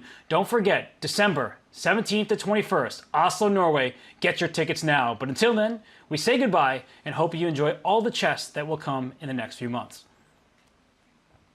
Against Hikaru Nakamura, that rook on h6 is ugly AF. No, that's it. B4. What a result. 2-0. Look at Anish. He's doing his best. Denis Lazovic, the kid, sends home Hikaru Nakamura. Anish Giri will join his fellow 2800 club member. Magnus needs to prove that he can hold the half point. And whoa, as soon as I say that, the wrong move from Alireza, and Magnus isn't just okay. Apparently he's winning. It is Magnus Carlsen. He needed a draw, but he gets a win. Magnus Carlsen wins the first event of the Champions Chess Tour. Black King's coming. Vincent's not out of the woods yet. And he offers to trade the bishops. The knight is too far. The b-pawn is coming. Magnus Carlsen knows it. He leans back for the first time in the match. He knows he's done it. Wow, heartbreak for Vincent Keymer. He traded off the bishops, which was so desirable the whole game. The king goes to f3. It hides. The g-pawn cannot be hidden from that g8 square. And Magnus cannot believe it. He's so mad at himself. Look at this beast. Look at this beast on d6, bishop to e4. He's totally winning. Magnus he knows it's over. Alireza, he's not going to miss. He did it again. Magnus Carlsen has resigned. Alireza has done the unimaginable. Alireza Firouzja is the champion of the Chess.com Classic. I kind of want to see bishop takes h1 though. Just that would go down in all the chess books forever for history. Oh my god! You didn't see it? Oh my god, it's on the board. This is once in a lifetime stuff. Fabiano on the camera, Robert, smiling. He knows he's... wow, this is immortality stuff. 18 seconds, even on the board if he survives the clock. It's over. Push, h7. You can't go a3. Got to go back to h8. The rook slides over to h6 just in time. It's all over. 12 seconds. g7. There we go. Maxime Vachier-Lagrave is the winner of the CrunchLabs Masters after taking down Alireza Firouzja in the Armageddon. The h-pawn's going to cost white his knight. Arjun Erigais is going to be knocked down to the loser's bracket. Alexander Grischuk, look at how happy he is. He's missing moves. He's also missing moves here. There's a lot of nerves. Queen f2, check here. What happens? The bar is going up and down like my heart rate right now. Queen f7 is a big threat, and Alireza, he resigns after e6. Despite Alireza's clock situation, Robert, he's been fantastic today. Resignation time, and that means we will see a rematch of Firouzja and Carlsen. Knight takes d4 is something you have to what? Bishop f5? If he plays it, it shows he's in bang in top form here right now. I seriously was only looking at moves like queen c7, queen b6 with Alireza Firouzja. He is in tip-top shape at the moment. And another capture. This is maybe what Magnus has missed. Magnus is saying, what have I done? Robert, take it away. Ooh, the bar drops. Wait, what's happened here? I was about to say this should be a draw, but apparently this is a blunder from Magnus Carlsen. I think it was just a strange decision. And oh my goodness, David, you know what's about to happen? Oh, look at Firouzja on the camera as well. Frustrated, Robert, and it is a draw. White is still winning, but Magnus doesn't realize the white king has to run. Sprint forward. He chose the wrong square. Yeah, f2 comes with check. The king goes back to e2, but that was a mistake. Every single obvious looking move is wrong. Wow, the checks have continued, but no more, and Magnus Carlsen wins on time, wins the Julius Baer Generation Cup. It was a king walk, it was close. Magnus, a sigh of relief on his face, Robert, but a deserved winner in the end after an epic battle.